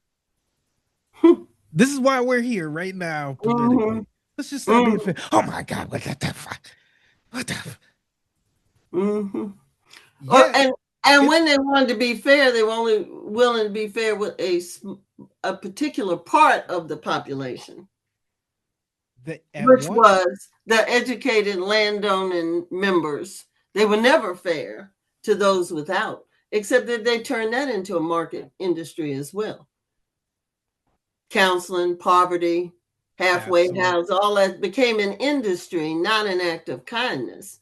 It just became, my theory is that after the 70s, when a whole bunch of women and blacks mhm. women in particular, white women, went to school, because we don't know much about white women that we didn't read in Uncle Tom's Cabin. But white women weren't going to school either. They got the chance to go to school and started to compete with men, and men don't like it when you compete with them. And so instead of them competing for these top jobs in these corporate offices, they invent the nonprofit sphere. Oh, Think back to the day when you were young, they didn't have no nonprofits. What was all that? Well, you got all these college educated people, you got to give them something to do. So they invent the nonprofit. A whole lot of those nonprofits are run by white women who are somebody's wife to get them out the oh, mix. And then you can go over here and act like you helping people and make a fortune. You don't have to even like them. You just have to act like you're helping wherever the niche market is, and you act like you're helping them, and then you get to make money, and you don't have to turn a profit. You just, and then little by little they hire some extra people in there, and now the same white men that gave them that opportunity want them to go home and have some babies and shut up. The mm, first thing Trump did, and is still continuing to do, is take all those women out of those positions. mm. Right on day one, he started with the black women, but now he's taking all them white women out of His cabinet, his circle. his cabinet and the upper level things, and I ain't mad at him because he found all the worst white women he could find. But Ooh, the I Clarence say Thomas of white take women. Pam Bondi, and I don't believe she got cancer. Amy Carrot Oh, take them Barricone. all. And somebody sent Child Protective Services over there to get her daughter, her black daughter. Man, look at that. Look, you mean her black I saw hostage? that daughter. I'm like, woo, blink twice if you need help. I swear to God, Hostage? they'll come get you. You think Candace Owens is a piece of work? Wait till I that little do. girl grows up. Where did She is. Candace Owens come from? Lord have mercy. They Who invented who her. her mama is? That is a white woman in blackface. Woo, the worst one, too. Yeah. Not just a white woman, the worst white woman. Better yet, I mean, if we trade, I mean, I'll even take Rachel Dolan's. I will just swap them to. Right. You I can't mean, be mad for her wanting to get the rhythm. at least she wanna be black. I mean, and I'm Mm, sure Candace is on board with this. Who? I'm sure Candace Owens is on board with this. Like, she's not even mad she's being swapped. She's like, damn, finally somebody's giving Hate me. me. I said we load up a train car. You can But have all there are. of me. This is what I've been talking about. White avatars. I mean, there are black people who really not only would rather be white in lieu of not actually being white. They've defaulted to what most people of color do. They they ratchet up their anti-blackness to Hmm. prove, to demonstrate their loyalty to whiteness and their belonging. And I would love to know what they think being white is. And if there's no such thing as black essentialism, how is there white essentialism? Like, where do I walk in to a place and it's a white space? If I'm here, how is this But it's white? not, which, which is why I want you out. Oh, Lord. I don't know. We've come a long way since the 60s. And I fear that we are headed back sooner I, rather you than later. I got called into a committee locally just the other day. That's the Black Patriots Commemoration Project. And they're trying to put up a statue here, a big bronze statue of revolutionary Black patriots. I think there were 300. I think it's 300 in that fought in the Battle of Guilford County Yeah. locally. Um, and of course, when I was growing up, every school year you went to Battleground as your school trip. I don't know, and it took forever to get there too. It was like going to Charlotte from the city, which is right out here in the park. Yeah. I don't know what took us so long, but you would go out there, and there never was an idea that that, that some Black people had People participated, even participate. Yeah. let alone 300. Okay. And so after the Revolutionary War, one of the things that people don't know and never ask this question, we talk about free Blacks all the time. Where do they think free Blacks came from? You think they got on a boat from Africa and said, I'm going to go to America and be a free Black? No, they got liberated, or if they fought in the Revolutionary War, then they were free. There was a point at which you could buy yourself out. Not many could, Yeah. because Well, it took way after that to be able to be allowed to be paid. So you could buy yourself out. But the people who fought in the Revolutionary War, many on the side of the Americans, many of those enslaved people were freed. Okay, so that's where your free people came from. Okay, so they prosper until, I guess, the time of the Civil War, or right before the Civil War, when they decide to ratchet down on the Black people, kind of like now. I'm inviting you to think about the repetition of history, right? Where the people who could do well were doing well. And they had homes and farms, and they could buy people out of slavery and all that kind of stuff. And then when they get ready to fight the Civil War, it's all downhill again. And then after the Civil War, you get this freedmen during Reconstruction, and there's this lull where things get better, and you have people elected to Congress. And well, in order for people to be elected to Congress, they had to have been able to read and write. Where'd those people come from if everybody was in the field chopping cotton? They haven't taught us our own story the right way, is my point. You don't wake up one day able to read, right? So if you're not forcing your kid to read a book, they ain't gonna wake up one day and be able to read. I mean, we have the contemporary narrative of slavery for people who haven't educated themselves is one day white people just said, hey, you know what? That's enough of this. we wrong. We're wrong. You're wrong. And You're right, Jesus. We're gonna be better. We're gonna be better people. Yeah, come on over and have dinner with us like the Indians did. If it were not for there being a very significant population of free Blacks, and I'm not gassing it saying that most Black people are free, but there's a significant voting citizenship population by the time the United States starts. If that population hadn't had its freedom inextricably tied to slavery without its consent, there would have never been abolition. There was no good white people who just said, you know what, that's fucked up. We are being mean. No, it was people, it was enslaved and free. Said, Right. oh, fuck no. We got to do something different. One of the stories that people love to tell around here is about the Quakers and the Quakers who freed their slaves. And then because they freed their slaves, had to move out of this area.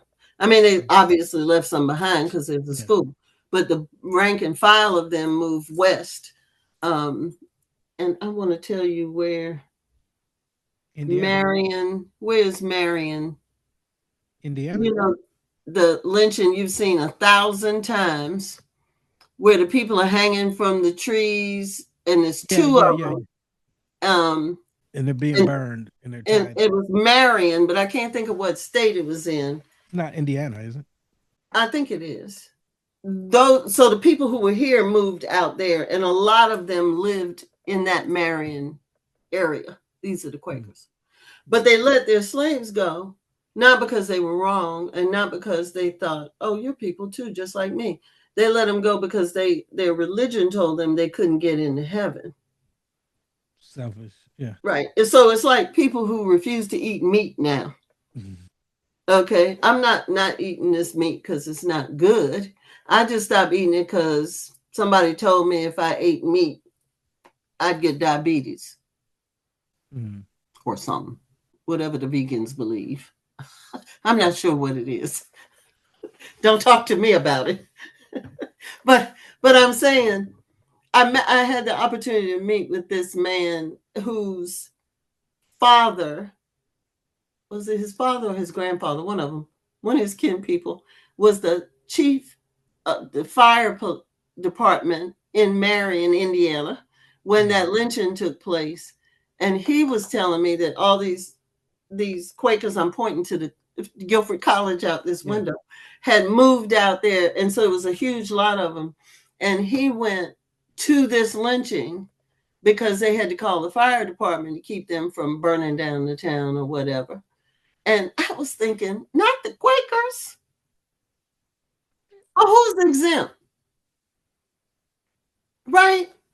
I mean, isn't this part of what the problem is now, that churches are falling apart because people are realizing they're not what they thought they used to be?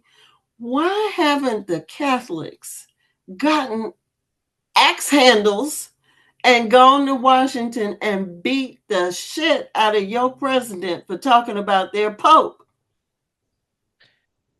Why would you let him talk about the Pope if you're a good Catholic and you know he ain't been in a church unless somebody dragged him in there? And you're going to let him talk about, if Jesus was here, don't you know ICE would pick him up? They shot a black man in front of the White House for calling himself Jesus. When we know it's Donald Trump who's Jesus, he showed us the picture. You let Donald Trump say he was Jesus. Man, good. Man, come on now.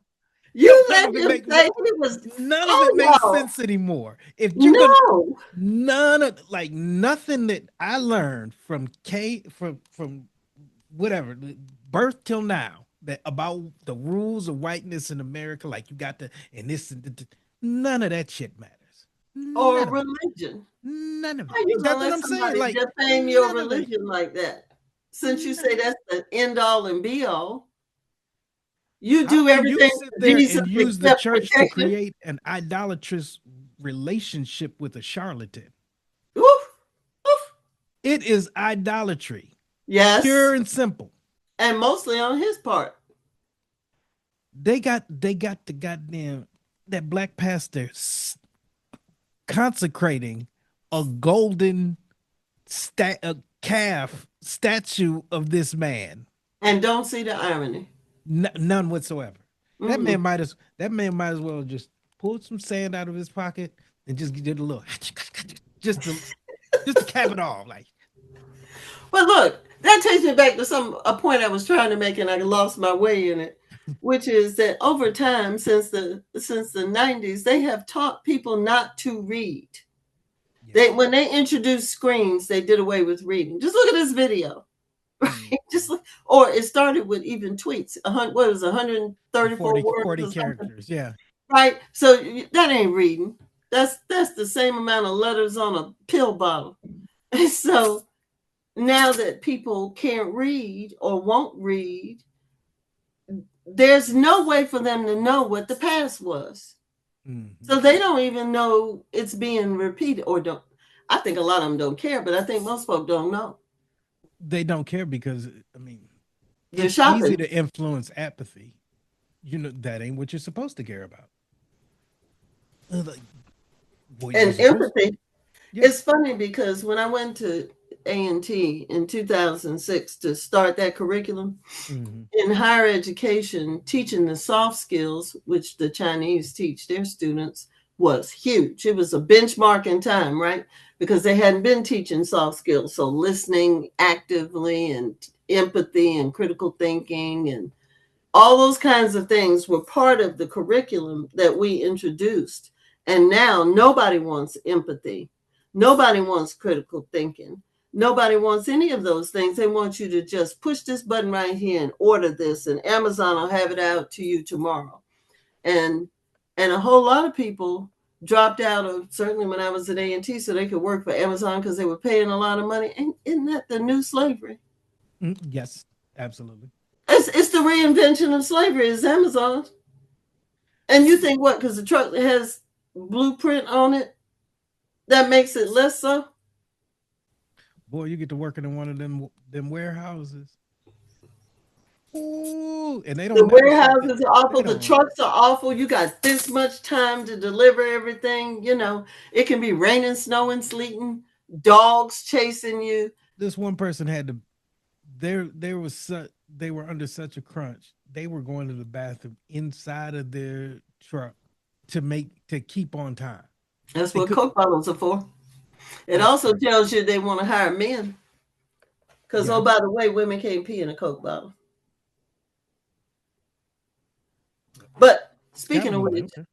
let me throw in one thing that has nothing to do with anything.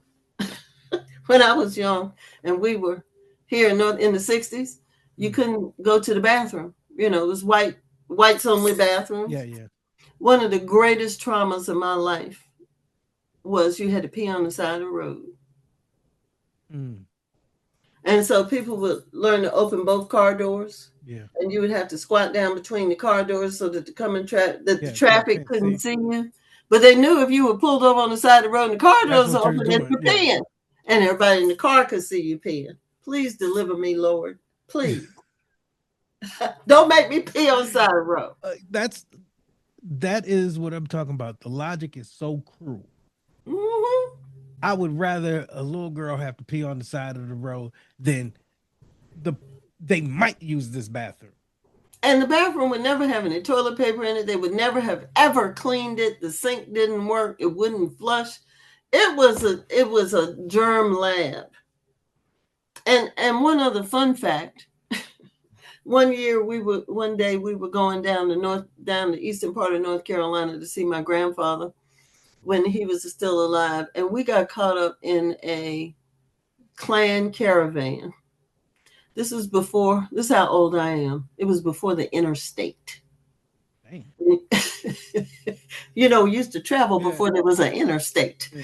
And we were on, these little, what do you call it, farmer to market kind of roads, and they're like this, and there's no shoulder, there's nowhere to pull over, and you would go through every town, right? And a lot of the towns were known speed traps because that's how they would fund their police force and whatnot to Yeah. give these tickets away. Anyway, we're going to Rocky Mountain. It used to take forever to get there. And the first thing we realized is that we're in the middle of a lot of traffic. We didn't see the traffic come onto the road, but there'd be 3 or 4 cars out there. And the next thing you know is bumper to bumper traffic. And I called my parents' attention to it. I'm like, who are these people? Because they had on like military outfits. Yeah. They weren't the Klan with the white robes. This is the one, they have some that are the police of Yeah. them, and they wear military looking, police looking uniforms. And they had these hard hats in the back window. And I'm like, why they got these hard hats? Kind of like the ones that builders and contractors would wear. Yeah. And so my parents realized that this is the Klan. And we're in the middle of it, and there's nowhere to go, right? Because there's no pull off, there's no Yeah. shoulder. And if you pull off, will they pull off? Off with you. Yeah. Yeah. Yeah. Will they follow you? So we're riding along. It's like, don't look at them in the eye. Don't look at them straight on. Look like this. Think Like you're trying to prompt them or something. I mean, it was terrifying. It was broad daylight. And then finally, not so very long after we're in this caravan, they pull off, and we can see where they're pulling off. There's this big unlighted cross up on the top of a hill. So we know they're gathering for a rally. I mean, we don't understand where they're going and what they're doing. Then we realize, oh, this is the first tranche of people that go to this rally to set up. And then the regular Klansmen would come along after that. So we ended up having to spend the night because we couldn't come back on that road during the rally. Now, if we rode with the militaristic arm, that was one thing. Yeah. But to come back at night during the rally when they're all keyed up, no. Mm-mm. And I was in elementary school when that happened. Never forget it. So, okay, that's okay. The Klan's not pictures to me. That's what I want. That's okay. They're not pictures. They're out in front of the school. They're on the highway. They used to own the roofing thing. There weren't black roofers. If you needed to replace the roof on your house, and we had to have our roof replaced on the house my mother lives in now. This is again, would have been in elementary school. Yeah, because I wasn't driving. And I came home and there's a truck in the driveway with a KKK bumper sticker on it. And I'm like, why is this Klansman working on our house? Because they own that whole industry. Well, that's my final question. What is it like growing up with an active Klan? And in North Carolina, it was an active Klan because when I came in the 90s, that was the first time I'd ever seen an actual Klan rally in real life. Where'd you see it? On the courthouse steps in Salisbury. I was a reporter. Salisbury is big Klan country. I lived right up the street from Grand Wizard. Mm-hmm. His house is right down the street from Livingstone. Mm-hmm. Mm-hmm. And you know it's the Grand Wizard's house because it takes up the whole corner lot. It's built like a castle. It has a big ass, huge American flag and a Confederate flag there. Well, I don't think they got the Confederate flag out there anymore, but they used to fly that mug. I know that's right. And the one they weren't flying, that man was holding in front of my elementary school. I'll tell you how it feels. I just did a talk recently about this to a class at Guilford, and I will say to you again, this is how I got to be me because I grew up where the Klan is out here carrying on. It's not something I saw in a book. I saw these people all the time. I saw them walking downtown in their regalia, if it can be called that. And one of the things it did to me is to make me, I keep my eye on people. Mm-hmm. Okay, nobody comes in my space that I haven't checked out. Okay, and I'm going to check out and I'm going to evaluate you somewhere along a grid, right? That you're either problem free, keep my eye on you, or you downright dangerous. And I think I know, certainly within a parameter, what dangerous white folks look like. And they don't always look rubbish. I mean, there's a whole bunch of them. Think Jeffrey Epstein. I mean, they come in all kinds. But if you're going to survive in the South in the 50s and 60s, you have to be able to recognize trouble when you see it, right? So I know who the people are. I know who I think they are. And as a man thinketh, so is he. I know where the door is. I know how to get out. I don't go to places I can't get out of. I was watching, I told you, Michael. I went to the movie about Michael, and I was looking at his concerts, and be 100,000 people in there. I was like, nope, can't get out of there. I can't go there. I can't run if I'm from there. Okay, I'm always going to be able to get out because I know what I'm looking for. Most people don't know what they're looking for. And most people think that was yesterday and it's over and they're gone and there's nothing to be worried about. Au contraire. Not only did I live in North Carolina with the Grand Dragon, but I lived in Alabama and Mississippi and Michigan, which is up Mississippi. It's all the same, kind of thing. Yeah. But I would say and I might be the only person like this. I don't forget it. Mm-hmm. I don't forget what I've seen them do. Now, I don't hold all white people in contempt. I got some really good white friends, Mm-hmm. those that have passed them, cut the mustard, Mm-hmm. right, and have proven they are not a danger to me Yes. and are, in fact, friends and allies. But you have to go through a process. You can't just assume because somebody smiles at you, they won't turn around and spit in your Coke. Mm-hmm. I mean, it's 100 ways that they could get you. And spitting in your food was one of them. Mm-hmm. So you really had to know who you were dealing with and under what circumstances. But it does leave a lasting mark on you, sort of. I wouldn't, it's not bitterness, it's just watchfulness. Mm-hmm. I went to a restaurant in DC with my best friend from Howard, and this white woman that was waiting on us said, "What you gals gonna have?" And both of us looked at each other because both of us from North Carolina. "You don't call no black woman gal." Yeah. I said, "Ma'am, I am so certain you don't mean any harm, but let me give you a cultural lesson today. Do not call a black woman gal, because that's what you are. White people call black women because they didn't see them as women. Mm-hmm. Right? You weren't feminine enough to be. You was a gal. You a thing. That's you might as well have cursed me to call me gal. Well, I was just trying to be friendly. I know you were, but I also know you don't know how friendly works among black people. I'm just trying to hook you up. I'm trying to. I'm trying to trying to help be you. friendly. I'm trying to be friendly back. I'm trying to make it so you can cross that parking Yeah. lot when you get off work at night. Because a gal might be out there waiting for you. So now that's a carryover. People don't know gal is that now, unless you were there then. But there are things that just never leave you. Ways that people ignored your humanity, ways that people talked to my mother in my presence. I never saw anybody do it to my father, which is lucky, because if you see somebody dehumanize, emasculate your father, it's not good for anybody. I never saw that, but then my father died young. Who knows what would have happened if he'd lived?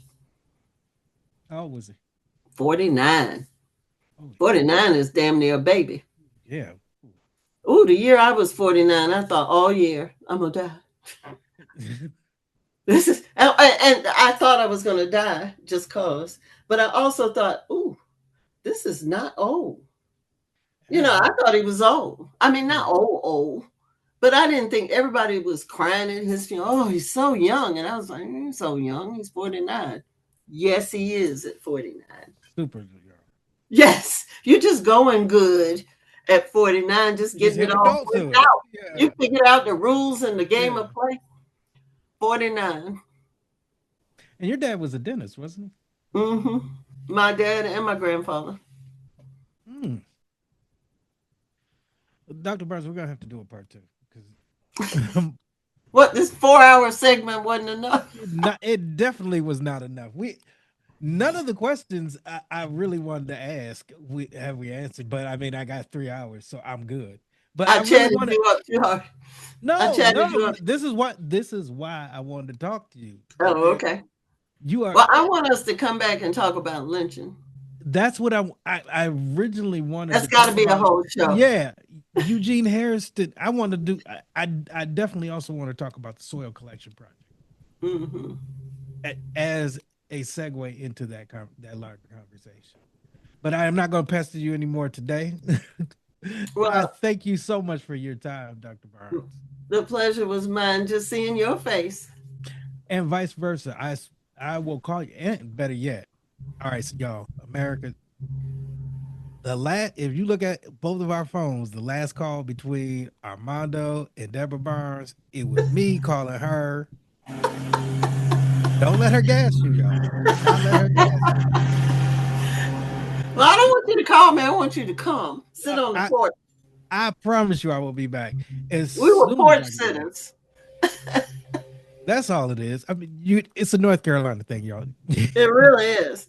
And when you get old, I understand why people sat on the porch and rocked and didn't get up. Man, what? Ain't nowhere to go. Good I've old been glass of everywhere. lemonade and just watch cars pass by. And I live on a cul-de-sac, so it's not many. That's all I you love need. You just need one a day. That's enough. That's enough.